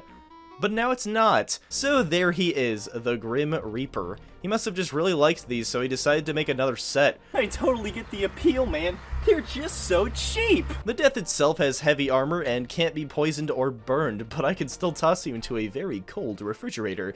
Regardless of how you might feel right now, I'm still going to talk about Lex's near limitless power and say he killed the Grim Reaper! And got a silly little timepiece which upgrades the Wanderer's Hourglass into one that only makes poison and fire effects dealt to enemies last that much longer. But at what cost? Cass and Code are both dead, so what's the point? He says it himself too, he may as well be dead. But for some reason, some people start talking about how he might have the potential of being a true hero, and that they're going to put him through a series of tests while he's probably having a mental breakdown. But mental breakdown no more because hello, Maxie! Time to get all potioned up and forget about everything that's wrong with the both of us. I also found it really funny how the word that you're given for letter rip is the word prisoners. So I won because when do I not? Wink wink. Then the people from my 2000s roguelike dungeon crawler test you, in this order. Endurance, might, strategy, and against the elements. A less topic that makes less sense, and I'm not even keen on whether it all truly matters. Endurance this, endurance that. Can you endure my pheasants? Did I hurt you? This guy has an attack called Impending Doom. Trust me when I say that you will never make it into that bathroom in time ever again. I can't even lift my hand. What did you do to me? Despite the somewhat crazy moveset the Fallen Huntress has, I also didn't have much trouble with her. I just struggled to vocabulate near the end. This may also be the only chapter with 4 enemies in it, just in case that info was necessary to someone. The Fallen Wizard hero tells Lex to resist as much as he can, but I don't know. When it comes to attacks that would kill someone instantly, this is how much he flinches, and he manages to flinch this way against every single attack. No, it isn't just the developers that didn't want to animate him receiving more knockback courtesy to how much damage he takes. He's just that resistant. Prepare yourself. Yeah, sure, Mr. Guy Man, sir. So not only am I finally a publisher, but I now have the Quadrumver Signet, a treasure that can heal and purify you, but its use case is very specific, so you won't catch me using this. I'm doing pretty good as it is. So after being told that I have what it takes, Lex just doesn't care because of the whole his friends being dead ordeal, but is told that the Grimer has fed you lies, and they are in fact Still alive. I mean, you could also be lying. At least he offers to take us closer to Dracula's castle, finally. But of course, monsters there will be. As you can imagine, Lex pretty much has the spring right back in his step, and he's not gonna let anything stop him this time. Yeah, this guy might like fire, but he cannot stand getting metaphorically cooked. In other terminologies, the rest of the chapter went like... Until I remembered this guy. I remember not having the best memories with the mummy. Also, fine, go ahead and sound like that. I'll put an end to it. If there's one thing that intimidates me, it's the fact that his heal petrifies you. This whole fight would have been horrible without the Medusa bust. I mean, you'd think I was borderline torturing myself on purpose. The joke's on me, because I literally used to just not use the Medusa bust when I fought him. I wonder why he was so difficult in the first place. Anyway, he's now Fummy, and I've acquired a treasure that replaces one we got earlier, now letting us have a much better chance at resisting Tile Smash and Lock. Now, it is finally time to pay a visit to Dracula's castle, but first a quick stop at Moxie's minigame hut for a round of Lincoln Spell, which I did okay at. Destroy me? Yep, coming right up. 2 crystals, baby, I'm on fire! And it was cool for a few seconds, but now it really hurts. Please help me. Okay, the gargoyle's back? I wasn't gonna say it, but sometimes it just feels like they were starting to run out of steam with the redundancy of the enemies you encounter. Yes, this gargoyle has a different moveset, but he just happens to not be on a podium now. Oh right, he's trying to catch the subway. I mean, come on, there's all sorts of ways you could go about this. Hold on, let me just search up Dracula's minions to get ourselves started. Oh, I forgot about that. Never mind, but at least we have a vampire mistress to mix things up. She turned into piles. This vampire cultist is also nothing special. Odd enemy to be number 4, but as you know, love always wins. Wow, it's really him, just like from the movies and the books. So Dracula tells us that we've been deceived and that you should betray Codex and join with him instead. Okay. Lex refuses and Dracula just accepts his fate. Who wants to go trolleying? My word processor seems to think that that word doesn't exist. How did I beat him so easily? I don't get it. The treasure we get just isn't important, but hey, look, it's Codex, all safe and sound. It takes us back to the library, but wait, what about Cassandra? Well, it's all good because he has her in his pen. Oh. Okay, does this look familiar? Turns out not only was Codex the villain all along, but apparently the magic pen allows him to summon the bosses that Lex has been defeating this whole time, which Codex can now use against him. What I find funny is that Lex mentions how he's surprised, but should have seen this coming. And really, this just leaves me wondering, why? Why does he want ultimate control? Why does he want to take out Lex? Should I be going right back to the he just doesn't like me theory from earlier? I think it's very cool that Lex points out that the new cloak is something he's seen before, but aside from that, I assume they made Codex the ultimate villain because there needed to be a final boss. Maybe he actually does have some kind of reason for doing all of this, and that I might just be missing the entire point, but man, they just don't make any attempts to convey what his motivations are, other than he wants ultimate control. So, whatever. He summons a few bosses you've already defeated, and at this point, you can just melt them with 5-letter words alone, including normal words like pulped, and they just don't pose any real threat, especially since they each only have 10 hearts. At last though, we fight Codex himself, which despite also not having armor, he can catch you off guard with his moveset, some of which packs a crazy punch! I used a lot of potions, and some may call me the fumbler, but I didn't consider that super important since this is the end of the game. I still bested him even in my powered down state. And now I get the magic pen itself, which has a chance of stunning your enemy. So of course, Codex refuses to back down and boasts about how he can build an even greater army of the countless foes in the library. Once again, we are given absolutely no explanation for why he wants to do all this. But I think the game knows that his motivations, if they even exist, are just kinda dumb. I do not wish to cheapen what happens next, I am just gonna show it.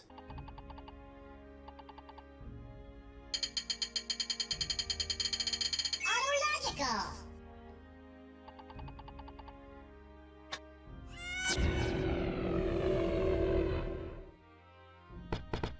So Cjbeards shows up and congratulates Lex on trapping Codex in his own pen and freeing everyone back to their respective books. I love magic, and with him gone, that leaves Lex with the status of being the library's guardian, and that's pretty much it. I of course fill out the leaderboard with my words and find out Steve really sucks at this game, and you unlock Arena, where you can refight all the bosses. But combat is no longer turn-based, and rather the bosses have a time limit they follow before their next attack, which definitely makes things interesting. I did a lot better than I thought I would, dying right before I made it to the Book 3 bosses. There's also the minigame hut if you just really can't get enough of Moxie's minigames. I just couldn't care less. I can even go multiple days without playing a single one. Okay, so it's now June 30th, and I've been seeing movies through my nostrils and snakes rap to me on snowboards. I think I should probably give up on this before it's too late and things get even worse. I just don't think it's worth it. And that concludes Bookworm Adventures, a game that has honestly held up exceptionally well. And yeah, you might not be able to replay the adventure mode without having to start a new save file, but why not? With games like these, you can truly shock yourself with just how literate you can be, and also show to your mom how upset you are over the fact that you saw the letters F-U-C-K and then immediately thought to spell a curse word despite it not existing in the game's dictionary. I can safely say this is a game that I think anyone should try at least once. It has a wonderful amount of depth and strategy to its gameplay, and it's to me a very approachable game for those that might not have ever played a game like this before. It's not for everyone, mind you, but at least give it a chance. Who's ready for Bookworm Adventures Volume 2? Here's a fun fact, the first time my mom tried ordering this game, it would have taken 6 to 8 weeks to arrive.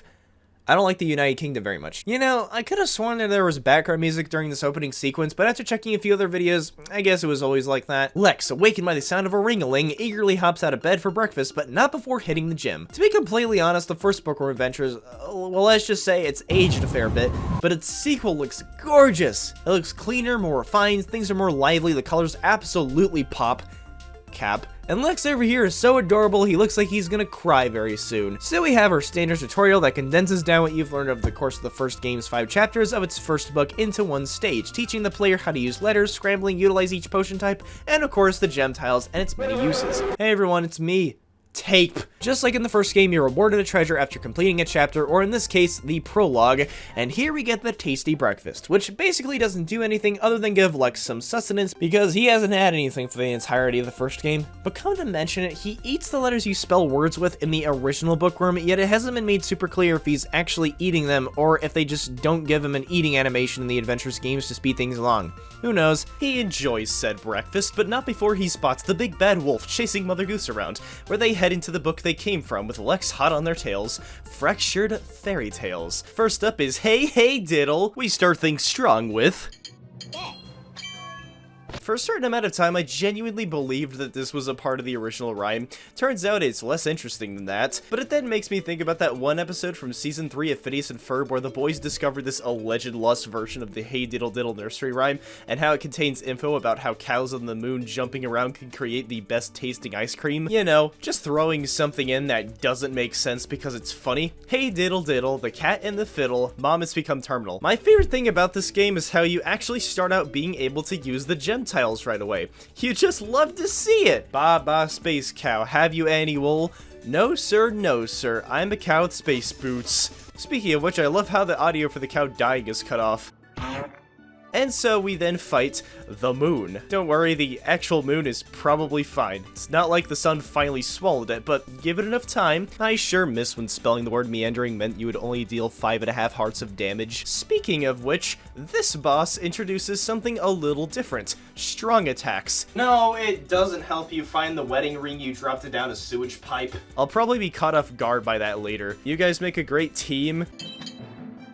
Then we get the bovine boosters, increasing our attack power by a single quarter heart. Sorta hard to justify using it since A, this won't do, and B, this may be all we have at the moment, but that's barely an improvement whatsoever. Mother Goose calls out for help once more, being boiled alive in a stew pot. We gotta do something, but not before slaughtering all sorts of livestock. Something about this game and its second chapter animal enemies. Lex still doesn't get it. And to top it all off, when slain, they perform this sick magic trick.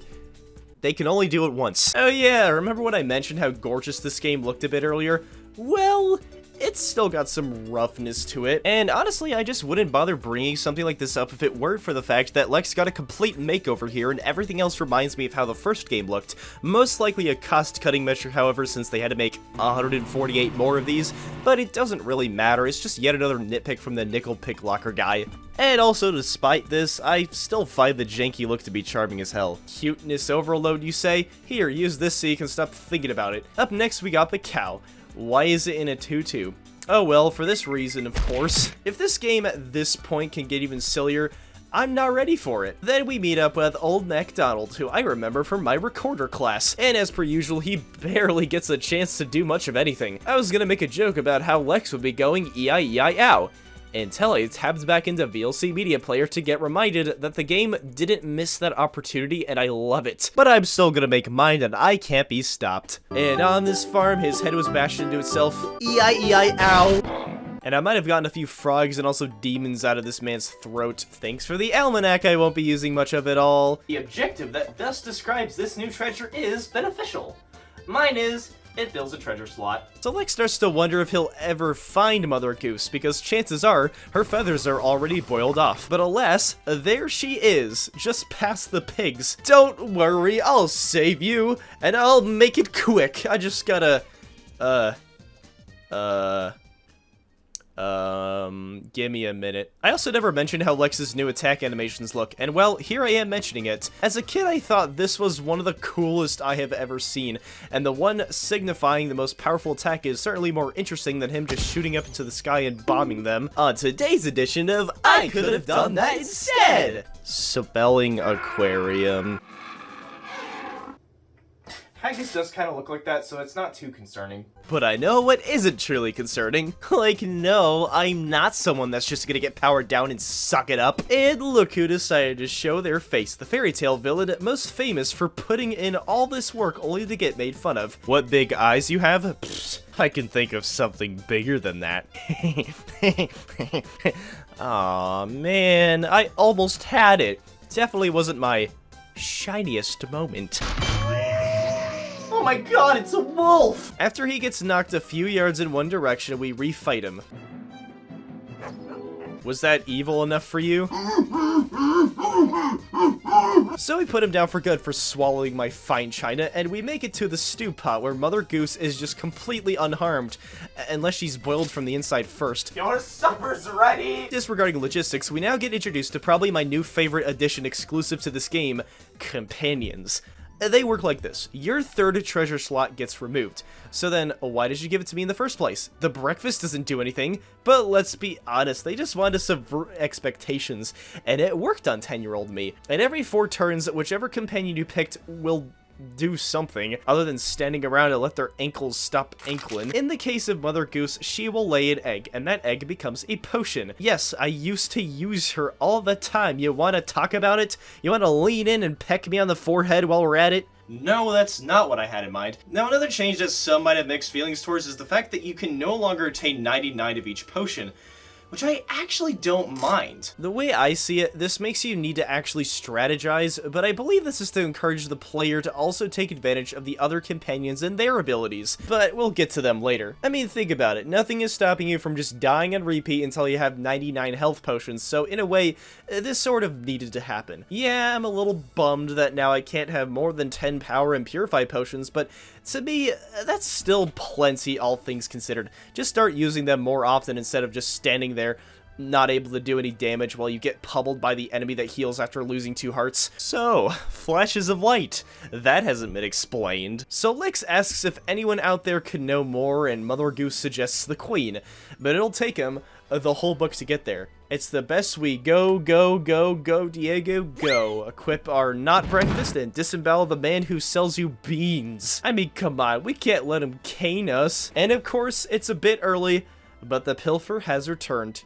And it still sucks. Overthinking in regards to a candlestick in high heels. No man, this is the candlestick. Buddy, this is only the beginning. I bless thee with a 7-letter word that includes an amethyst and an emerald. Candlesticks were outraged yesterday as one of their number was brutally jumped over by well-known rogue Jack Sprat. Gotta love how his last name sounds like what you would describe as someone who pooed and vomited simultaneously. I bet being jumped over by someone a part of the Sprat family felt a little something like this. What an unusually shiny and expensive looking egg. Ooh. And here we have Mrs. Sprat, the woman with ram horns for hair. Also, if you didn't know that this chapter was all about Jack and the Beanstalk, well, here's your reminder so massive you can't miss it! Here's me taking down his health easily with a recording software. Level 5 pencil pusher? What do you mean, this guy? And we got ourselves the singing harp, making ailments last 1 less turn. If only the first time an ailment damages you it wasn't at its most powerful, but I'll take what I can get. And hey look, Moxie has made a return, and this time you're able to pick whatever minigame you'd like. In other words, you will only play Word Up, one of 3 new minigames introduced in Volume 2 because you will beat her every single time. I promise.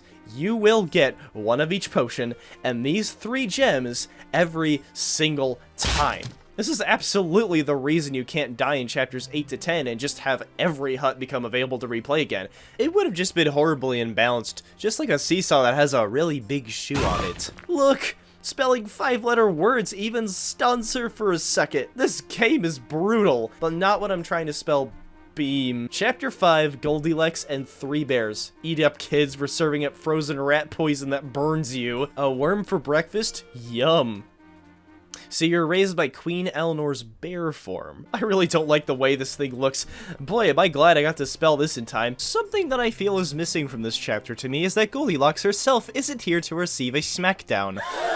Oh, relax. Some iterations depict her as a mold spore. Therefore, I'm far less forgiving over the fact that in regards to poor old baby bear, she ate all of his porridge, broke his chair, and slept in his bed. I'd want her neck broken too. Come on and show yourself, Goldie. I know you're out there. Wait. Goldilocks and 3 Bears? Am I supposed to be Goldilocks? Well, I know what I must do.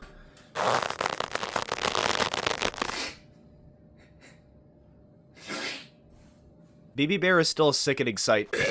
You know, I would jump into a puddle of my own sweat if I got mauled by a bear and it told me because I said so. Clean your room.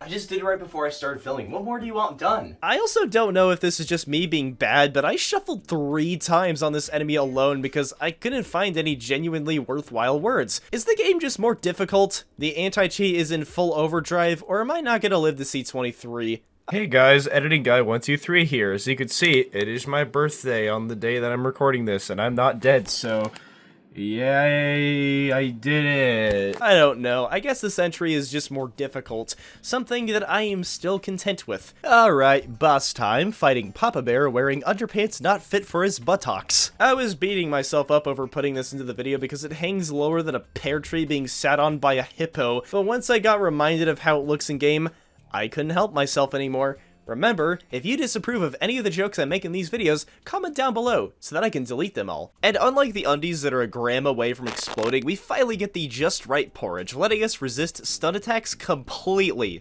Chapter 6 is the Forgotten Forest. Doesn't sound familiar? Yeah, it probably isn't. I think most people forgot about it.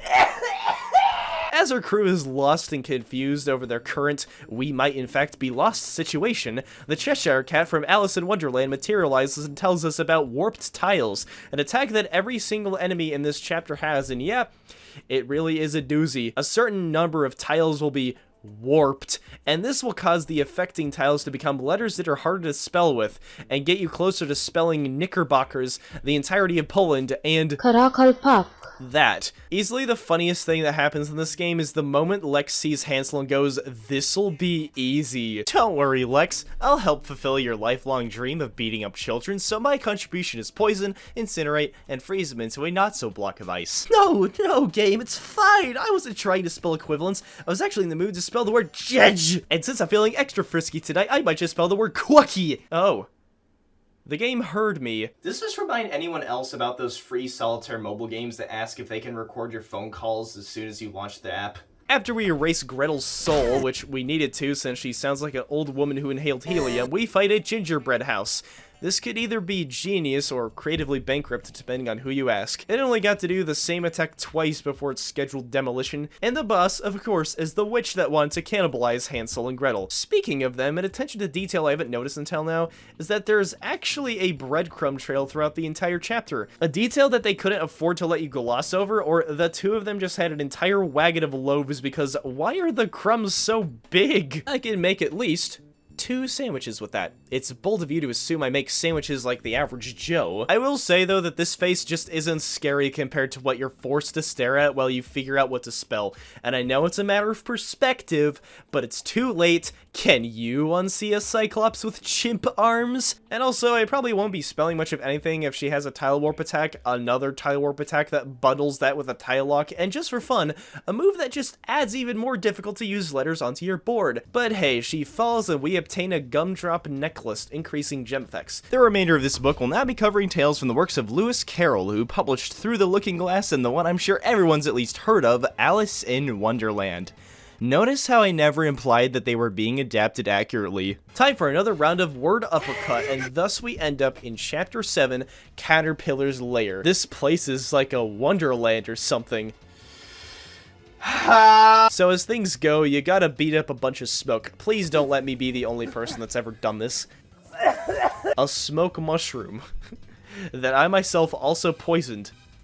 I haven't won against him. Can your dollar store kush do this? And lastly, we, let's see here. Here we go. Dismantle this caterpillar that compresses into himself like he's watching pimple popping videos on his hijacked iPad. Stand on your head. Do I look like someone that does what they're told? And as a surprise to literally no one, the Cheshire Cat becomes our next companion who, after a few turns, purifies Lex, the house beater. Which way then, Mr. Cat? Why, forward, of course. Yeah, and if you head to the left, you'll walk right into a bear trap. After a few more dialogue exchanges, you're given a new gem type, the Rainbow Gem. This appears on the playing field after having used 3 gem tiles or more in a single word and acts as any letter you might need when using it in a word. With the simplest example being wanting to spell the word door but you have no S's, so you could then use a rainbow tile in place of the missing letter. I don't know why you would want to spell the word doors with a tile that you won't be seeing very often throughout your playthrough, but hey, use your God-given freedom the way it was designed for. Unless you do this, then you probably don't deserve it. Chapter 8, Tea Party. We're entering this with the probably overused Just Right porridge, singing harp, and the cat with a side profile of Smile Dog. Why does this game have such unnerving side profiles, huh? This is the equivalency of a front-facing Phineas image being burnt into my head at all times. Like, yes, officer, I'd actually prefer MK Ultra. Biscuits and butter to be served. Yeah. Here's me realizing I could spell pacifications, got screwed over twice, and thought it would be halfway until through the chapter before I could melt someone's entire being. So to put it simply, the rainbow tile can have insane potential. Something that I should have taken more notice of is that now it's possible for power-up moves done by the enemy to last multiple turns now, and believe me, it gets bad later on. I'd also like to highlight another aspect of this game's attention to detail, the cake reacting to Lex landing an attack, and the teapot landing back on the table, along with some of the confetti flipping out. It's something I like considerably. Wouldn't an unbirthday be the celebration of re-entering your mother's womb? Okay, so now that I've at least made one person hot and bothered, I am going to empty my lunch onto the floor.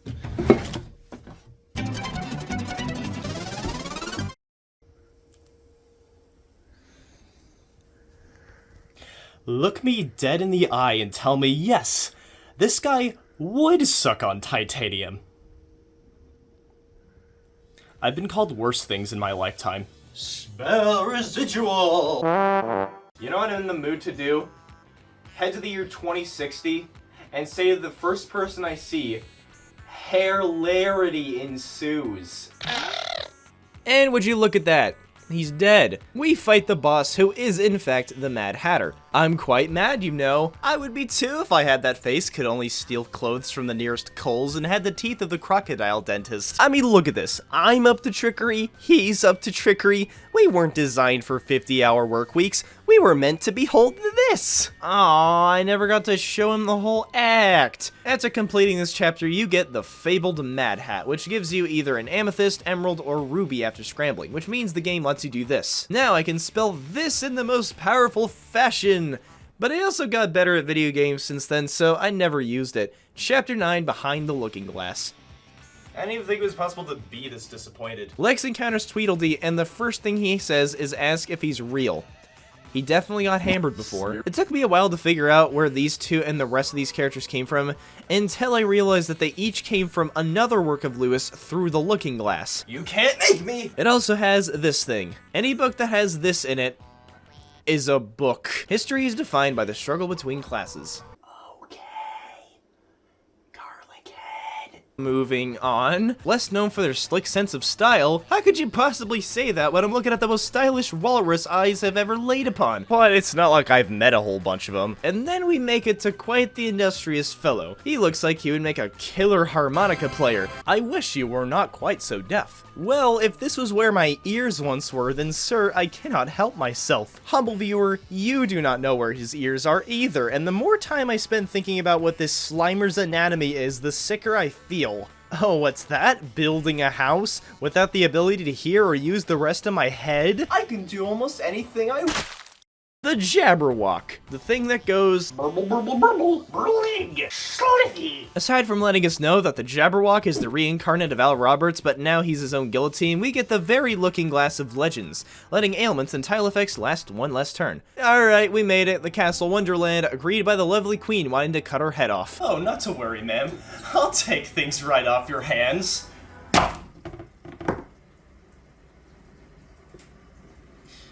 I was never told what type of head. Don't look at me like that. Get rid of the guy that smells his own farts and oh no! I'm so sorry to Gem Pilfering. I should have been going after you the whole time. Heading past the knave with brute force, we humbly respect the King of Hearts before gouging him. And just like that, the final boss of this book is now ours to face. Lex tries to explain the current oddities of portals to books inexplicably opening up in other books and throughout the library in certain cases, but the Queen just hates when people run their mouths. I just killed your husband. So now we also have to take out the constricted highness that constantly sounds like she's stubbing her own toe.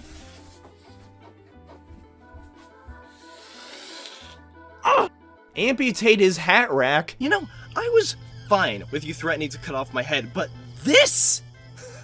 Oh, now you have gone too far. Damage his dome. How dare you say such things? So out of fear that my actually important potions might get stolen, I ultimately chose to play it a bit safe, not overdo it with the longer words, and just work with what I have, and a brain that might just happen to someday know what comes after 4. She ended up tumbling, being dealt just enough damage to make it happen, plus 1 more quarter heart, and yippee-ki-yay, I no longer have health potions. But hey, the eat me drink me treasure lets potion drop increase. I don't recall that being all that helpful, but here it is. Now onto more exposition, followed by the Queen thanking us for knocking sense into her. Sounds great, doesn't it? But the moment all I want to do is pay less for groceries, I end up in Supreme Court! And just as time rifts are being discussed, one conveniently appears right in front of them. Where's my rim shot when you need it? And our next book starts with our heroes ending up back at the library but are greeted by himself. An evil Lex, as he puts it. He steals the pen From himself, perhaps. And another rift opens up, leading them all to Book 5, The Monkey King. Chapter 1, A Child's Nightmare. Bleeds. I would know all about it. We then make it to the Earless Tiger, while we stare at a very angry Lex that talks about how the magic pen has been stolen, while T-Shirt Cat rubs the stick into the cardboard. Hey, Mr. Donkey, I had to dress up as you for a church nativity scene when I was 7. It sucked. Okay, so here's something that I found a little interesting. The Donkey of Gazoo, as far as I'm aware, is actually based on a Chinese folklore tale. As for the earless and also the tailless tiger, however, I wasn't able to find anything despite the Tome of Knowledge claiming it to be from a traditional Chinese folklore tale. Something this guy doesn't have. But does anyone want to enlighten me in the comments? Hey, wait, that's a spoiler! We can't show that yet! Ah, the tailless tiger. Fast, it would seem. So much so that after getting a taste of Lex, he found him so appalling that... Wait, where'd he go? Well, I'll tell you, he's made it to a Sawgrass Mills. Keep out of the way, you clods. He needs his fix at the shack, if you get my drift. There we go, now the rest of you is less. Our next assemblage is towards our first armored enemy, the Pig Monster, starring his Pyramid of Oinks. Now, I haven't touched much upon this game's soundtrack because aside from the boss music of Book 3 in the first game, it's not much to write home about, but I can definitively state that this book easily has my favorite music in the entire game. So the stage select that invokes this kind of epic mystery for what could possibly be ahead, and then doing this. The standard enemy battles, which I don't know how to describe it, I just really like how it sounds.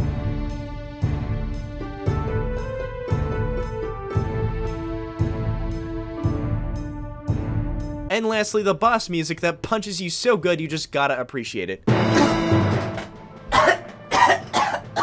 Thanks, Bookworm Adventures Volume 2. And yes, it really is that loud, but I don't care! Crank that all the way up! You know, they say natural selection comes for us all. Even if your ex-wife is a pair of headphones. Anyway, this girl is the Elder Tiger Demon, also not based on actual Chinese folklore. And until I'm proven wrong, well, these devs would make amazing meteorologists. Bloody Claw, Bloody Nightmare Bite, Bloody Fearsome Roar, yep, pretty on brand for a tiger after you pissed in their cereal. Not that that would have been enough for the gal. Keep her away from the shack. She herself is a clod. Didn't get as much as I thought I would out of that potion, but once again, I didn't have too much trouble with the grill. And hey, I got the obligatory tooth that gives me the chance to draw blood. Chapter 2, Men of Low Character. Well, let's get to inserting those giggles, everyone. What's this? Shields that absorb damage or provide immunities or reflect damage on their opponents? So the game wants to put me into a nursing home early. I had an absolutely killer first go at this chapter, managed to start things off with an Iron Fist spelling sturdiest and later brainless, but then I encounter the Greedy Monk. His only primary attack cuts into your flesh, and he has a move that steals a potion and powers him up 4 turns. And despite having just a little over half of my health still intact, I was bested. I probably should have taken note of the fact that I was bleeding twice and he was still powered up though, just something this Nimrod could have comprehended. So yeah, could have been avoided pretty easily.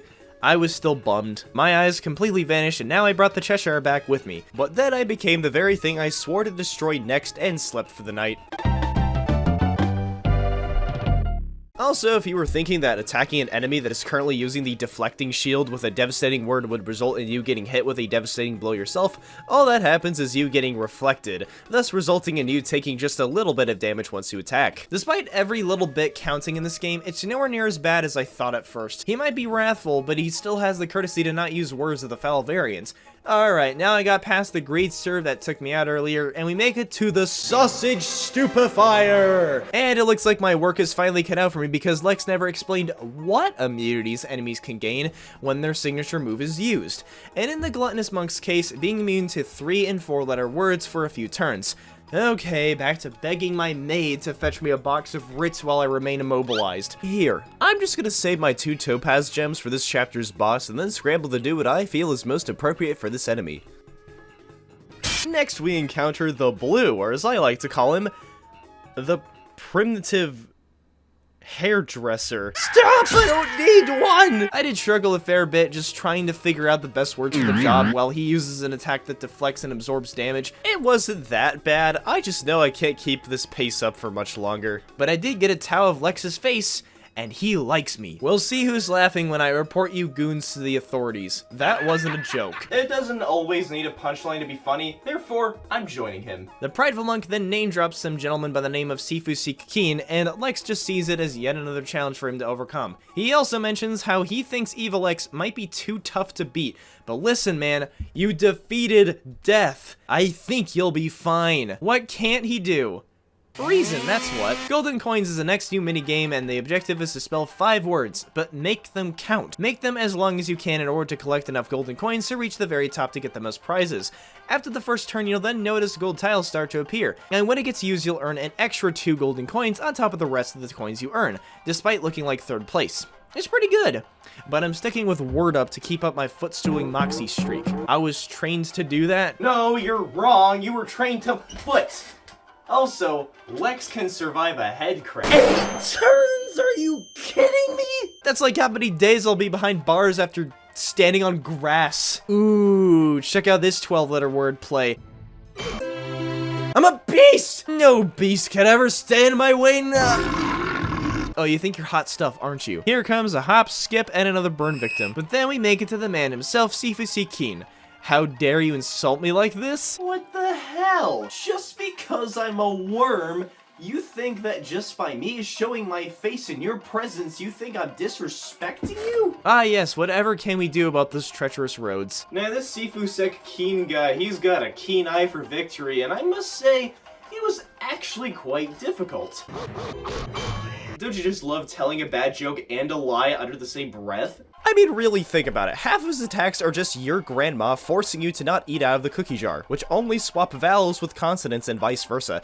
After I had conquered those with spears, axes, and even toppled a freaking bear, I don't think this guy ever stood a chance. I also killed Dracula, but we didn't actually defeat them, you goofer gloob, until right when things are looking bleak, Legendary Master does this.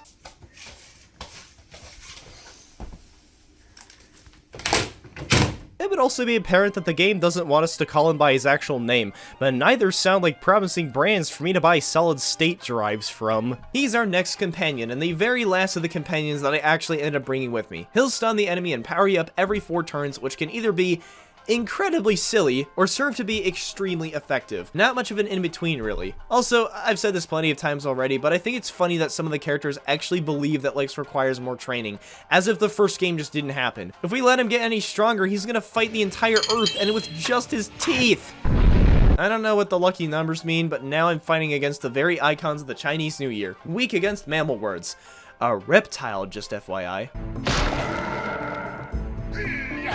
Master your breathing. I've been here for 21 years. I got this whole breathing thing under control. Several days later, I am also 22 now. A couple weeks went by and it turns out I haven't been doing it right this whole time. I passed out, I had to be carried out to the ER, and eventually I had to be put under anesthesia because the loudest and the biggest semi got really peeved at somebody on the road and honked their horn, and that got me up.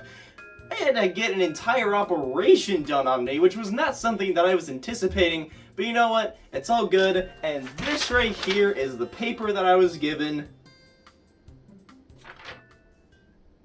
I didn't take the time to read this all the way through. And then we have the Year of the Horse, and I just want to ask, why does this hurt so much? I like how Lex has said such nice things to the first 2 opponents with things like, oh, teach me Year of the Horse, thank you so very much. And then he sees the ram and he says this. Manners are a myth. Likewise, he asks that I choose my words carefully, while having no chance left. Now, in case you were wondering why we don't get to fight a tiger in this chapter, well, I think it's due to how the game took note of how sick I was getting of fighting them, and secondly, the tiger that would have represented the original Chinese New Year is currently busy being a Pepto-Bismol-infused panther destroying other people's bikes. It's truly amazing how this game has opened my eyes to the idea that once you make it past winter, you make it to spring too. I just want to point out that the dog looks like he's been wearing dog fur boots that could just slide off if he's running too fast. Just something that maybe you didn't catch. I also love how Lex just gets kicked right in the face and then proceeds to say, I love you, Year of the Dog. I would feel the same if someone killed me and still gave me valuable words of wisdom. And all of this happened because I forgot how to spell gallivanting, and upon punching in my misspelling into Google, it's the name of a show I've never heard of. Then, when I thought I was close to besting him, I get the tiles I need locked for 8 turns, and proceed to just call quits because I had already used my last purified potion. Just as long as there's no Spring 3. You know what?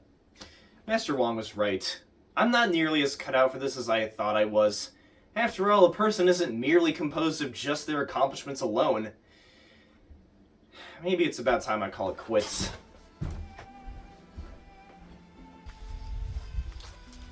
Something is still bothering me, though. I know I should go back out there and fight, but is there even a point? Maybe I just need some kind of sign. Oh, Bachelors at a Pinwheel, what is that? I sure picked a good day to wear these. GoronGuy, I see that you are strong and have what it takes, but you must follow your heart if you are to reach your true destiny. You know, I've heard that type of line all the time from different mouths, but I can't say it's ever really gone old. You must work hard and believe in yourself. I might be eating my own beard. Yep, I've also heard that one before. This is only the beginning. Go now and... Can you shut up now? No. Well, isn't he just the most godly god you've ever seen? Farewell, GoronGuy. Wait, no, come back, please! I didn't mean it!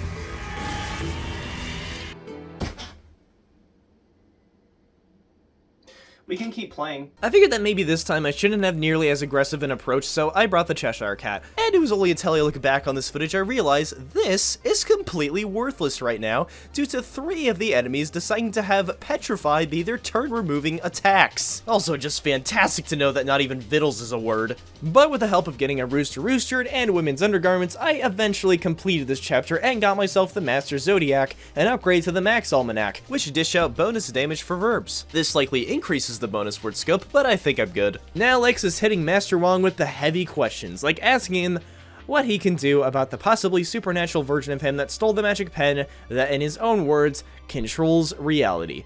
Okay, time out. What right does the magic pen of all things have being this powerful? Does it take control of the reality they're currently in or in the actual Earth? I mean, I've known it was powerful. It can stun enemies in the first game, while also doing things like teleporting Lex into the very book that whoever controls it decides he should visit. But it's also become apparent now that the magic pen hasn't even contributed to taking Lex into these books, potentially having no way of getting out without having to square up with the moon. Things won't make sense for quite a while longer, but I must add, If my parents have any reason to kick me out, it's probably because of my lack of basic Bookworm Adventures lore knowledge. to my knowledge, that's never happened to anyone, so count me as being the first and hope to God the last person to endure that. Anyway, Wong just kind of misunderstands the question and gets it confused with the world of Cloud, but tells Lex about the Monkey King and how he might be able to help even though that's not what I was talking about. But from here on out, as far as I'm concerned, every next chapter is going to be based on Journey to the West. And with this new objective in mind, let's visit the most unsettling location of any chapter in the game, such as meeting up with a man that tells me I stink of soul. Why does he want me to go back to being a Let's Play channel? Oh well, hello, Rag. Yep, you do strangle people. I need your warmth. Oh, please do! It'll make you die faster. And now I can invite you to this luxury place.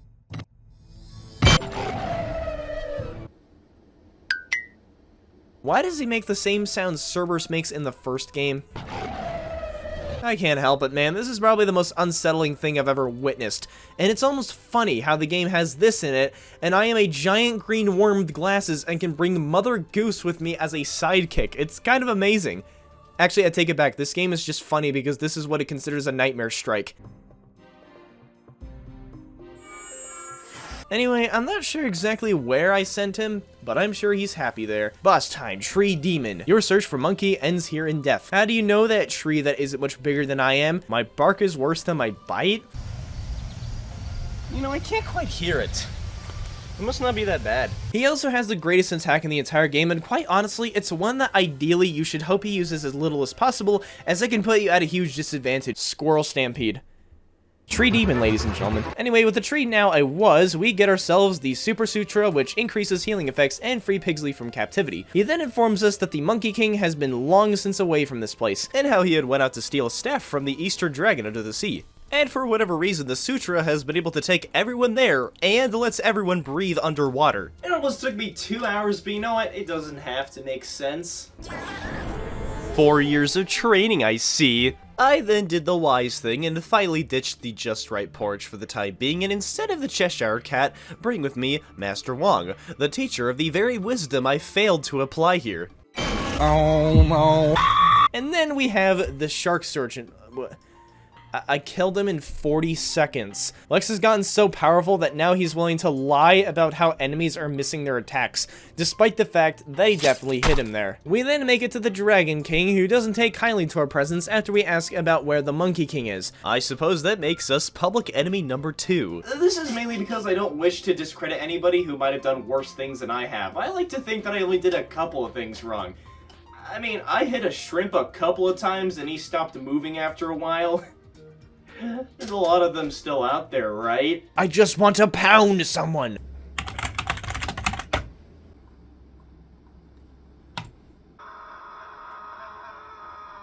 Is your Dragon Queen no longer happy with you? He then stuns me and tells me that that's for someone that isn't me spitting on him. Wait, he spat on you underwater? That's kind of impressive. Anyway, I did something risky once again, and it absolutely paid off in the end, turning this aquatic Arcady into a seafood boil and grabbing the collapsible iron rod, which increases gem effects after the Dragon King I put in a watery cast gives it up to me. Time to pay the Monkey King a friendly visit. He tries telling me that I snatched the rod out from under his nose, but I didn't see him anywhere for the time being. He then seemed to calm himself down a bit when he's asked about Evil Lex, as if he would know all about him, including what college he attended, but says his old age might be holding him back.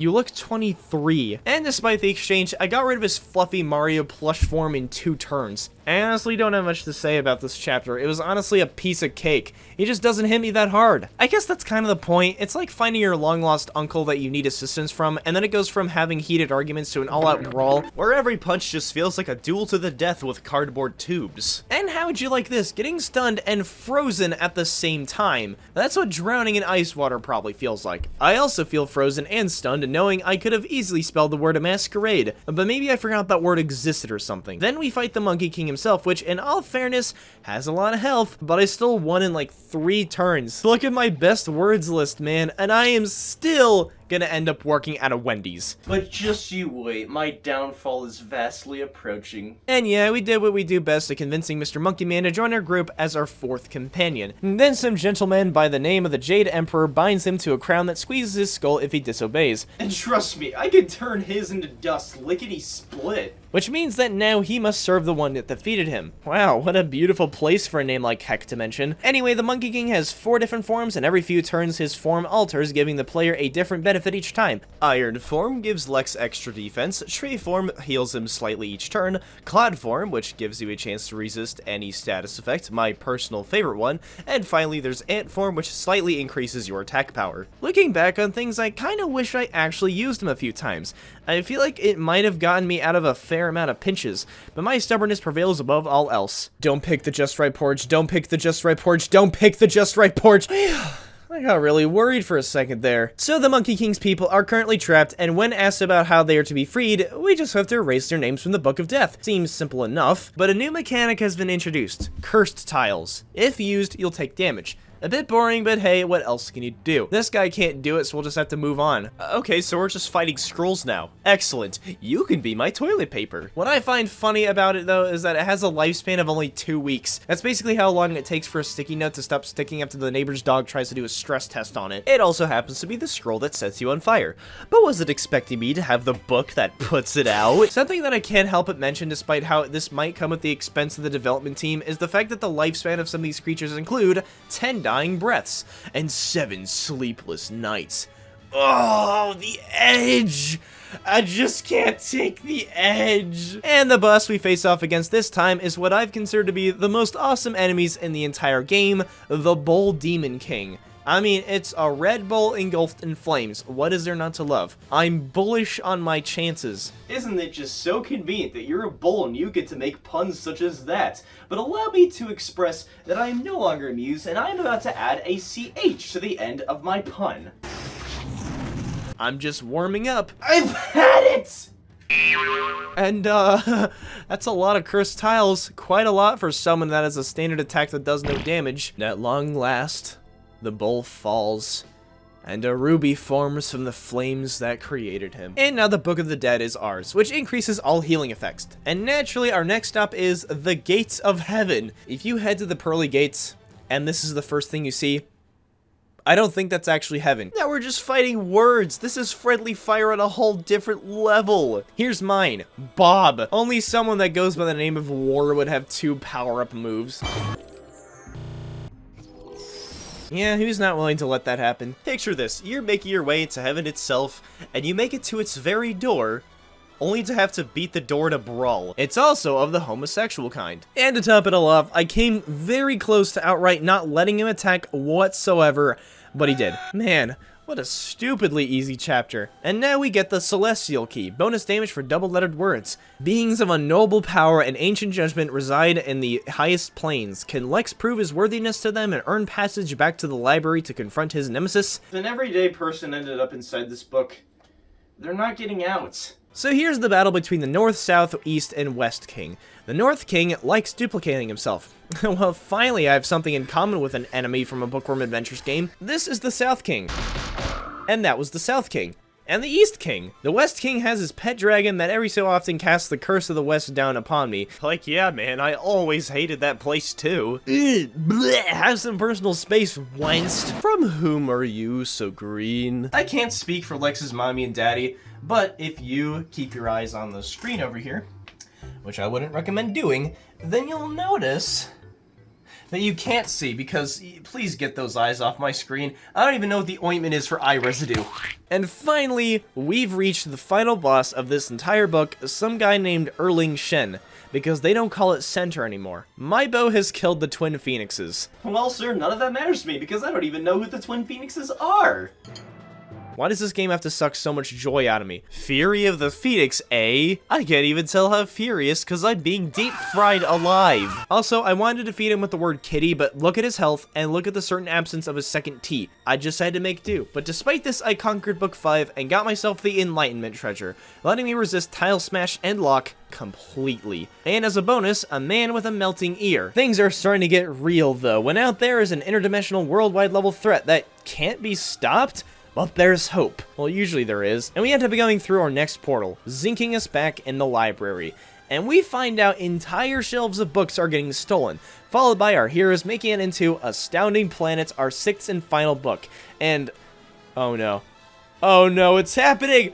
We're in space! Well, as I famously said, Where else were they supposed to go? Space? Self-replicating machines designed to destroy all life. Berserkoids nonetheless enjoy art shows and bunnies. Wikipedia Galactica, designed for spreading contradictory information since 3400. Oh, that's why I wasn't able to finish off the previous book with the word kitty, because I was forgetting this. He also petrified me, which isn't cool, so I made sure he died of poison. And then we have that, followed by the Marsling, greatly resembling sacks of mucus. Pause. I know how to handle this. A single tissue. Actually, I might need to overcompensate. Bring out the whole paper towel roll. Or just do this. He is great at being the ambassador of, well, sick, as this description implies, except, unlike the average sick person, I don't want to serve it soup. I want to drown it in soup. The highlight of this book is when I remember that the boss for chapter 1 is just a rectangle. Lex doesn't get with the program as no one should. And then I beat him with wieners. Is this a lie to take in? Do not touch the monolith? Well, I haven't split into two or spaghettified, so it might not be a big deal. For all I know, all he can do is hit me with that sweet, sweet static electric shock. I'm gonna touch it! You know, something very much feels wrong with me. Oh no. Oh god, oh no! Oh no! Doesn't the fact that both outcomes have occurred make you want to slap your knee?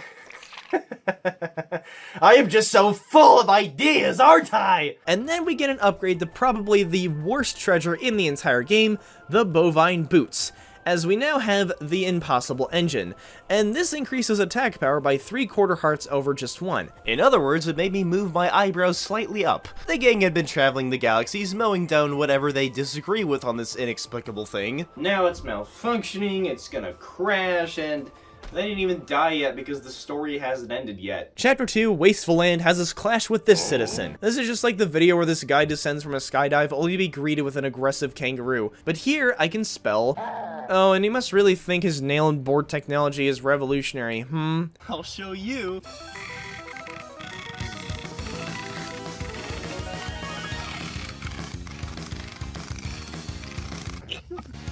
You're finished. But you know what's better than a mutant? A radioactive one. Do not remind me of that sock. He also calls me an emerald apparition, which I'll take. Please be friendly, he says. Well, Lexington, Kentucky, what you fail to realize is that he made this noise and he also put his fist into the ground. I think you are getting served. To this bird. I'm gonna die. And then we have the mutant ape, and I really hate that. Mutant apes have been hunted to near extinction by poachers eager to collect their delicious excretions. I don't want reason, I want to put a T in front of it. Bigger board, bigger nail. The unfathomable nerve of this guy. Do you want me to stand there and call this smart? I'm smart, you see. My head's practically obese, I'm so smart. But I will let you win this time, because you probably know how to use that thing pretty effectively. He also does this. I wonder if that's going to be a treasure. Boss time, the great Radiape, a man with confidence and self-respect. And he can do this. But, you know, he falls like the three-wheeled car he is, and we get... Ooh, severed hand. Looks like I am starting a collection. This upgrades the tiger's tooth into something that doesn't even have claws. Should I have taken the time to soak up the confidence that Mr. Radish emitted? This treasure also makes the impossible engine, well, impossible to justify, as the monkey paw essentially becomes the de facto extra damage dealer. Since this is an effect that deals an entire heart of damage, has a pretty high chance of infecting your foe, and of course, stacks. In other terms, never use this. Following this is a plot point that is frankly insane. The Monkey King finds a note, and it's written by H.G. Wells himself, that he's been kidnapped by things known as Troglocks. Let me repeat that. The real H.G. Wells. As far as I'm aware, this is the only time that a real person has ever made an appearance in one of these games. I am aware that Alexander the Great and Sinbad, who are both based on real people as far as I'm aware, also make an appearance in this game and also make them the first real people to appear in this game. But then there's just H.G. Wells, who's trapped in the very world he's created. It's gotta be a real sticky situation to be in. Like this guy's saliva. I would also like to point out that recently I made a connection with the character Wang Fei Hong. He was an actual martial artist a few centuries ago that in the game would have the U in his name changed to an O, and would be portrayed in a series of movies as large as into the hundreds. So, there's another one. If it's not too much trouble, I'd greatly appreciate a rescue. Toodly pip! As though he actually spoke like that. Not for someone who's obsessed over what the Earth will become in 1,000 years. Then Lex just breaks the fourth wall because what else can you do? I got myself hooked up with a private investor. I have like 200 more of these in stock, so you know what? We're good. Staying in theme with radiation poisoning, we have our third and final new minigame from Moxie's minigame hut, Mutant Words. Just unscramble the small set of words with a minute to do so. Any letters that go from gold to red is indicative of a letter that is in the wrong order. But why does this game expect the average person to know what a khaki is? You would think I would stick with this minigame from here on out because I beat it in 5 seconds, and even though I don't believe I could improve that time, it still saves me a lot over word up. But who do you think you are? Anyway, we have a lizard that crouches like Super Mario whenever he's hurt. I could probably grab this guy and turn his spine to cute if I wanted to. Physical courage is no great help. Well, that's what he wants to think. You know, things are starting to get really tough when a 3-letter word with 2 common gems only deals a quarter heart of damage. Now go back to roly-poly school. You make a terrible wasp. Oh, fantastic. They cook now. Proper seasoning, a move that petrifies and burns you. Is that how my mom feels every time she eats the breakfast I make for her every morning? It's also worth mentioning how considering each attack of theirs contains a status effect, he's one heck of a force to be reckoned with. Cheshire Cat, I'm adding you to the speed dial. This war pig wants me to face him, but instead I'm going to stick my face on the ceiling fan. Whee! I feel no pain! The first thing he does is use Rocket Charge, which...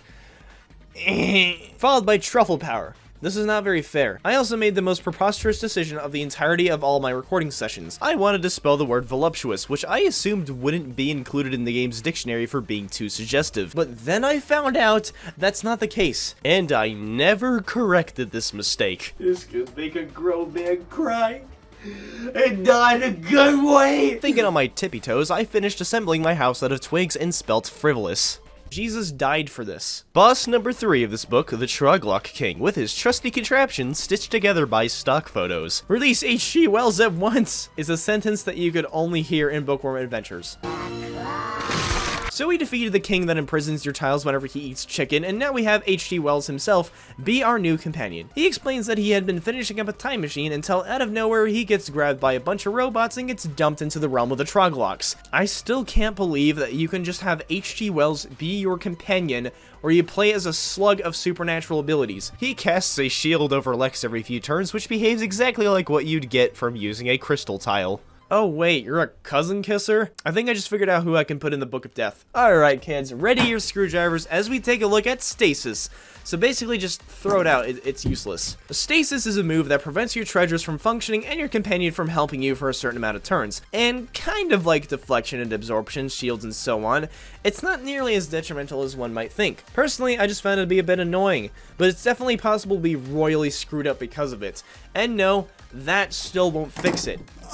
Then there's Robert, who isn't much better than just someone mass spawning bouncy balls in Gary's mod. But it's also not that hard for him to ruin most of your tiles, so be careful with that. I don't wish to hurt you. Then stop bursting my chest, you rump. Become bored with fighting me. Oh, don't worry, dude. I've replaced your wires with pee. Followed by us facing off against the boss, Skeletrox. Is it just me, or does he have a different art style from the rest of the characters in the game? There's something about his finesse. He just looks really good in this game. He also appears to have a pen of his own. I bet that pen is... Oh no, I said it! He kept turning my companion into a statue and making me have the same attack power as Deloyam's punch, but then we kept up the theme of reminding the enemy of who they really are in the end. And of course... He will make his return. But in the meantime... Helmet. We upgraded the Mad Hat. Before, you had a very low chance of actually getting yourself a ruby tile, but now... you can get them, as well as being able to obtain double emeralds now. Back in the day, I just loved using this treasure to just fill my entire board with nothing but gem tiles, and then probably annihilate a Book 4 Chapter 3 enemy or watch them get poisoned to death. But I don't imagine this would make for a great strategy in this day and age. That was a genuine misclick. Phase 3, huh? Either way, with Skeletrox out of the way for now, and with the time machine in our hands, we contemplate. It's been made obvious that he's obtained in some fashion the magic pen, and now he uses it as a pitchfork. But then we get the idea to simply travel back in time, before the pen gets stolen, and steal it back. Which would make us evil Lex. My guess is as stellar as yours. Maybe there never was an evil Lex. Or maybe he somehow turned evil, met up with Skeletrox, and just lent him the pen for whatever nefarious scheme he has cooked up. I haven't gotten a clue. You remind me of my husband. It's just the bow tie. She also heals by sending someone after me to beat me up.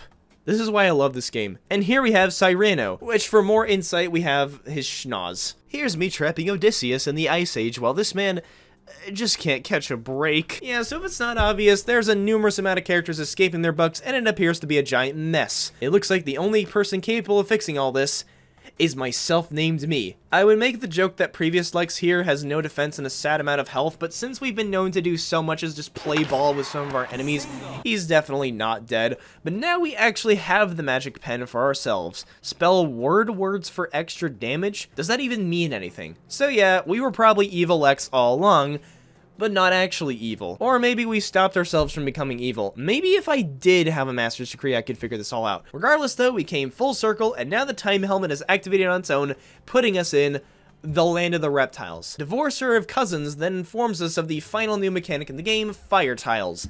And it may have taken them 56 chapters, but here they are. Fire tiles always appear at the top of the board, and when one appears, it'll burn the tile below it every turn until it reaches the bottom. I haven't found this out, and I don't want to, but I also get the feeling that this will be like the original Bookworm Deluxe, and it can burn through gems as well, given enough time. Either way, do not let it reach the bottom. Once it does, every normal tile will become a smashed tile, and you want your tiles to be functional, able to drive a taxi. You know what Wells never brings up though? The fact that you can't use a purify of any kind to remove the tile. It needs to be used no matter what. You suck. Yeah, nothing to really say about the future comm, guys, other than we're not liable for injury, psychological damage, dismemberment, or death that may occur during your tour. And look at that, full circle once again. She barfs out birthday cakes and bunnies, and she sets fire by stepping on me. What a fine specimen you happen to be. Frozen in your tracks once again, and a perfect companion to my fridge reaper. Now the helmet is almost charged, meaning we can finally get back to where we left off, but to kill time, I'm gonna be needing that after all. Also, all of these characters come from Ray Bradbury's book, A Sound of Thunder, and in the Tomb of Knowledge, which this game contains to give a bit of biography of all the enemies and lets you uncover a few hidden secrets, T-Rexes are listed as coming from this book. Wait, dinosaurs are fictional all along? This makes me want to kick the flimsiest foldable table that I can find that's full of these intricate snacks and treats. I just want to create the biggest possible mess and then make it everyone else's problem. The butterfly also apparently knows about the magic pen. Oh, I've got a bad feeling about this one, Chief. The way things get presented in this game just feel very interesting, because our next treasure is the pen's cap, which upgrades the magic pen, but then we're shown later how that comes to be. Oh, John Deere. Lex seems oddly laid back about being told that it's a horrible fate that the magic pen was left in the past, which also definitely doesn't complicate things, but the game doesn't want you to think about that right now because robots electric boogaloo. Be prepared for extreme dancing. If I had lost my prized beanie in another timeline, my house could have burned to the ground. I've never, and I mean never, saw a Lex looking nearly as stylish as right now. Time to really bust up these hunks of Metallica down while showing them how to break it down. But they had to screw it up! Because for whatever reason, the background track is just a loop that lasts 9 seconds. Think about that for a moment. You put in the effort of creating an entire chapter about a robot dance battle, and this was the best you could do?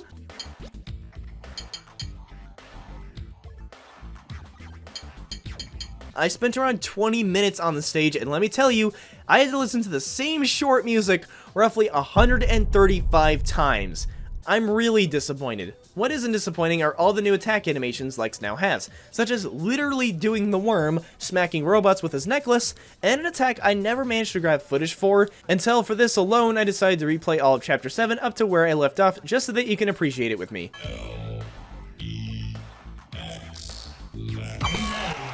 And all he has to do is stand there, and his enemies go flying. You simply can't get any cooler than this.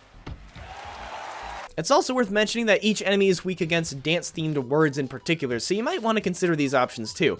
I didn't. Oh yeah, DJ Epsilon in the house, with that spider egg on his head ready to hatch. After dispatching the last rock router, we have the star of the not star of the show himself, Skeletrox. And what he has for us this evening is a light show so extreme, he gets another disco ball to do it, because the other one broke. If my next move, then crowd goes wild.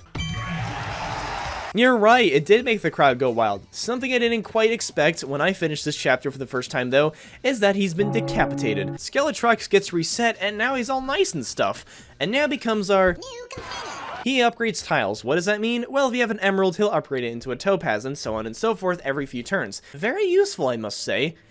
Except for the fact that I still didn't end up using him at all during my playthrough. And he flies! Did somebody order more exposition? After Skeletrox decides to join us, he then tells us that yes, us losing the pen in prehistoric times did in fact cause a bit of a disaster. The phases that Skeletrox was mentioning when we first battled him were in reference to 3 phases that involved building him, the other Skelebots, and creating an entire system to create time rifts, an issue that's been present since the very start of the game. Followed by phase 2, putting Lex into a time loop that results in the pen ending up in exactly the wrong hands, followed by the decimation of both Lex himself and the books of the Great Library, all orchestrated by Skeletrox's brother. Despite missing some context because of an error, everything was still clear enough. It was time to press on and stop phase 3 from enacting altogether. And boy, oh manly man, I went through a lot of potions going into chapter 8, meaning that I was very unprepared. My brother's citadel is impregnable.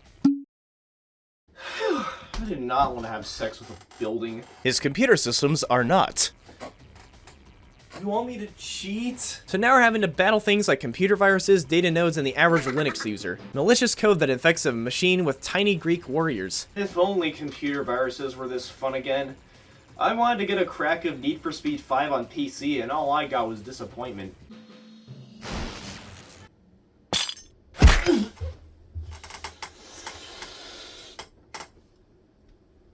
I may have beaten him shortly after, but that doesn't change the fact that I got no potion for it. Eat me, drink me, you've got nothing going for you. Interesting, the ice hammer. Never heard of one of those before. Getting around file encryption using a mallet is definitely my preferred way of dealing with those kinds of problems. He also can't burn, which is fair. The rogue hacker, however, just sucks. I already have barely any potions, but he also steals gems while disabling your treasures and companion. He's awful. Just completely awful. It makes you want to take a lawnmower to his scalp. I can barely make it to my mailbox without tripping anyway. My strategy for him is defeat him as quickly as possible while hitting him as hard as you can.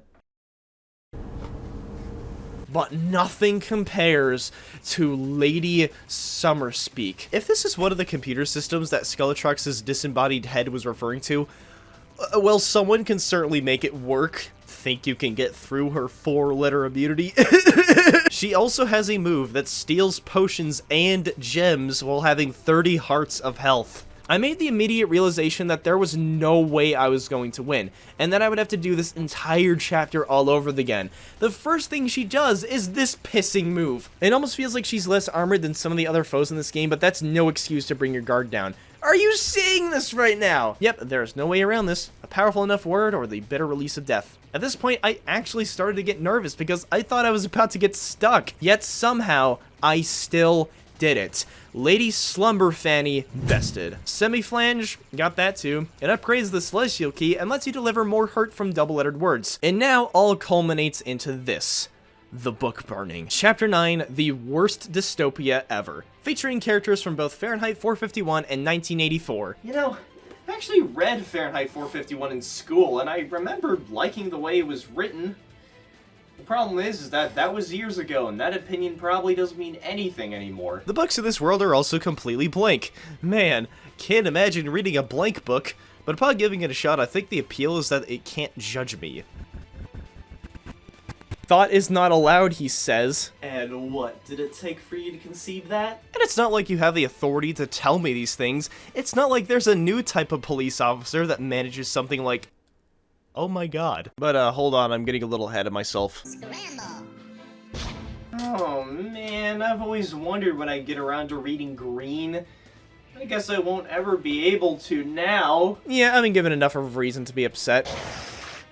So what you're saying is that I was talking to the nail polish remover man. Preaching the ever so iconic ignorance is strength line from Ray's book is The Thought Cop, which conceptually is pretty funny to me. Don't you think they'd be cannibalizing each other by saying things like, you just had a thought, with the other one going, well, you need to think just to say that. And then the both of them just end up in an endless battle because the both of them know that thinking is also required to dish out the batterings until the both of them drop dead. Also, what in this dystopian world is a teasing taser? We're not supposed to do that until we're married. Anyway, I left a few more things near the flames they've created, and we've made it to Bigger Brother. Possibly a more powerful brother than the brother in the book he's based on. Lex, with his fixed red eye and Picasso not being applied rage in full throttle, he demands Bigger Brother to finally put an end to all of this. But he says they're extracting the information right out of the books themselves and using it to fuel their engine.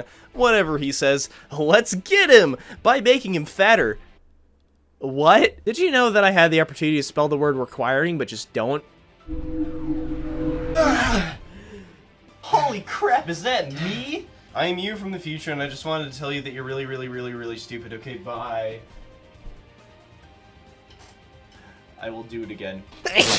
Defeating Bigger Brother, literally the one behind the fall of the human race, is probably gotta be one of the most liberating things I've done in a while. Then we get ourselves the escape button, which upgrades Eat Me, Drink Me, and further increases potion drop. What purpose does that serve that late in the game? Especially if we're now approaching the game's final chapter, The Machine, a survival battle which only has a chance of dropping a single potion after defeat. All I can imagine is that they simply don't know what should be put there. Or perhaps it's represented by using the escape key to leave this dystopia? I don't know. Alright gang, what do you propose we do about a multiverse melting machine? Spell the word bunions. Let's actually help this Vocabularrific vermin wrap up this Vocabularrific venture. Aren't I just a cheeker? I'm underwhelmed by the fact that the regular Book 6 stage music is playing and not the boss music, but whatevs. Phase 1 here is an attack called Plot Hole. Shrew? I also like how Phase 2 has a shield. It looks funny. These guys weren't that hard, I just ended up struggling the most with words this time around, and I can't afford to go through with my strategy of waiting for just the right letters to appear by spelling much shorter ones, or at least I have to keep it to a bare minimum. Wister, okay, that's pretty good. I wonder if... What?! Wistering is a word? LibreOffice doesn't seem to think so, and neither does it think itself is a word, but yep, I did it. I beat the game, I saved reality, I didn't even get a potion, but at least I got the Champion's Cake, letting you get more points in Adventure Replay mode. But this unfortunately means that we will not be obtaining the magic pen, which talks now. It explains that because Bigger Brother broke said pen while assembling the plan, the pen will now cease to exist, but not before bringing all the books of the library back and teleporting everyone there. But the issue is that now without the pen around to keep everyone inside their books, they all now can leave said books and jump into others whenever they please. But then Lex just kind of disregards that. There's a dinosaur in the back and a dragon that just shot a fireball out of its mouth, and it's likely going to set the library on fire. Why can't you do anything? For now, the end. The single most heartbreaking thing I've ever been told. But this can mean bringing back Mark Twain. When you see a credits roll that refers to the game's producers as awesomes, I think that more than emphasizes the unprecedented soul that's been poured into this game. I made a discovery while messing around in the Adventure Replay mode and discovered that when you spell the first name of Lex's voice actor Jason, you get this. I love you. Probably the most heartwarming Easter egg of any game, really, and again, heart and soul was dumped into this game, and you see bacon, loco moco, caffeine, and corned beef hash are also included in the special thanks section. You wash your ground beef before using it if you don't like the series. We then follow this up with the newly unlocked arena, which functions exactly how it did in the first game, and I gave up because it was 2 in the morning. I was going to use barely any of this footage anyway, and I just wanted to be done. But as mentioned earlier, there's a brand new mode known as Adventure Replay, starring this cake. Unlike the first game where a new save file must be created in order to replay the story mode, you could just do that here, with the caveat that if you die at any point in any of the books, it's game over. Trying to have another go at it just results in you starting from the very beginning. I honestly still don't quite know how to feel about it. It also means that in books like Astounding Planet, you don't start with a lot of potions, and surely not everyone is a fan of that. However, now you can acquire badges and go all the way up to Platinum. And here's me getting my first Platinum, and following suit, every Platinum after that. Yes, I actually grinded for this. It took 3 hours and, that was spontaneous. I could never get that over a game I love so dearly. The most frustrating badge by far was the Gold Damage Ninja badge, because 15 enemies must drop dead from fire damage. On second thought, no, it's not that it's hard, it's just tedious, because you're constantly reshuffling with the time helmet until you have Skeletrox help you get the gem you need. But the reason that I completely lost it was because I was extremely close to earning said badge, then overkilled 2 enemies in a row in Chapter 7, and my fragile mental just couldn't handle that. And then I did this, so yes, I was actually lying, it wasn't spontaneous, I don't care. There's some Platinums that you'll likely obtain just by replaying the game enough times, like Gem Master, Beatdown Master, and Bonus Master. And a really easy Platinum that can be obtained is one where by picking a common letter to start all your words with, scramble till you get it again, and then rinse and repeat, you'll earn Awesome Alliterator. But Damage Ninja requires a pretty annoying setup to get going, honestly. Hence why it's best to just do all of this in Book 4 so that you don't spend too much time getting them all. Nobody's going to judge you. Don't you think the Platinum Damage Ninja is actually easy in contrast? Yes, it's luck-based, but once you realize that every time an enemy bleeds, it loses an entire heart every turn until it wears off, which doesn't make it that difficult to judge when they're going to drop. This was literally the point of many attempts in which I was able to somewhat play the game normally again, so that's pretty neat. But as you can see, I did in fact go through with the effort of grabbing all of these just to say that I actually completed a game in full that I talked about on this channel for the first time. No, I'm still not doing the arena. And that was all. After the failure that was Bookworm Heroes, the entire series got executed, and Lex had no chance of surviving that. Despite the handful of viral videos on this series and the petitions to either just simply bring the game back onto online storefronts or make some kind of HD collection, nothing ever came of this. EA just has no interest in this worm.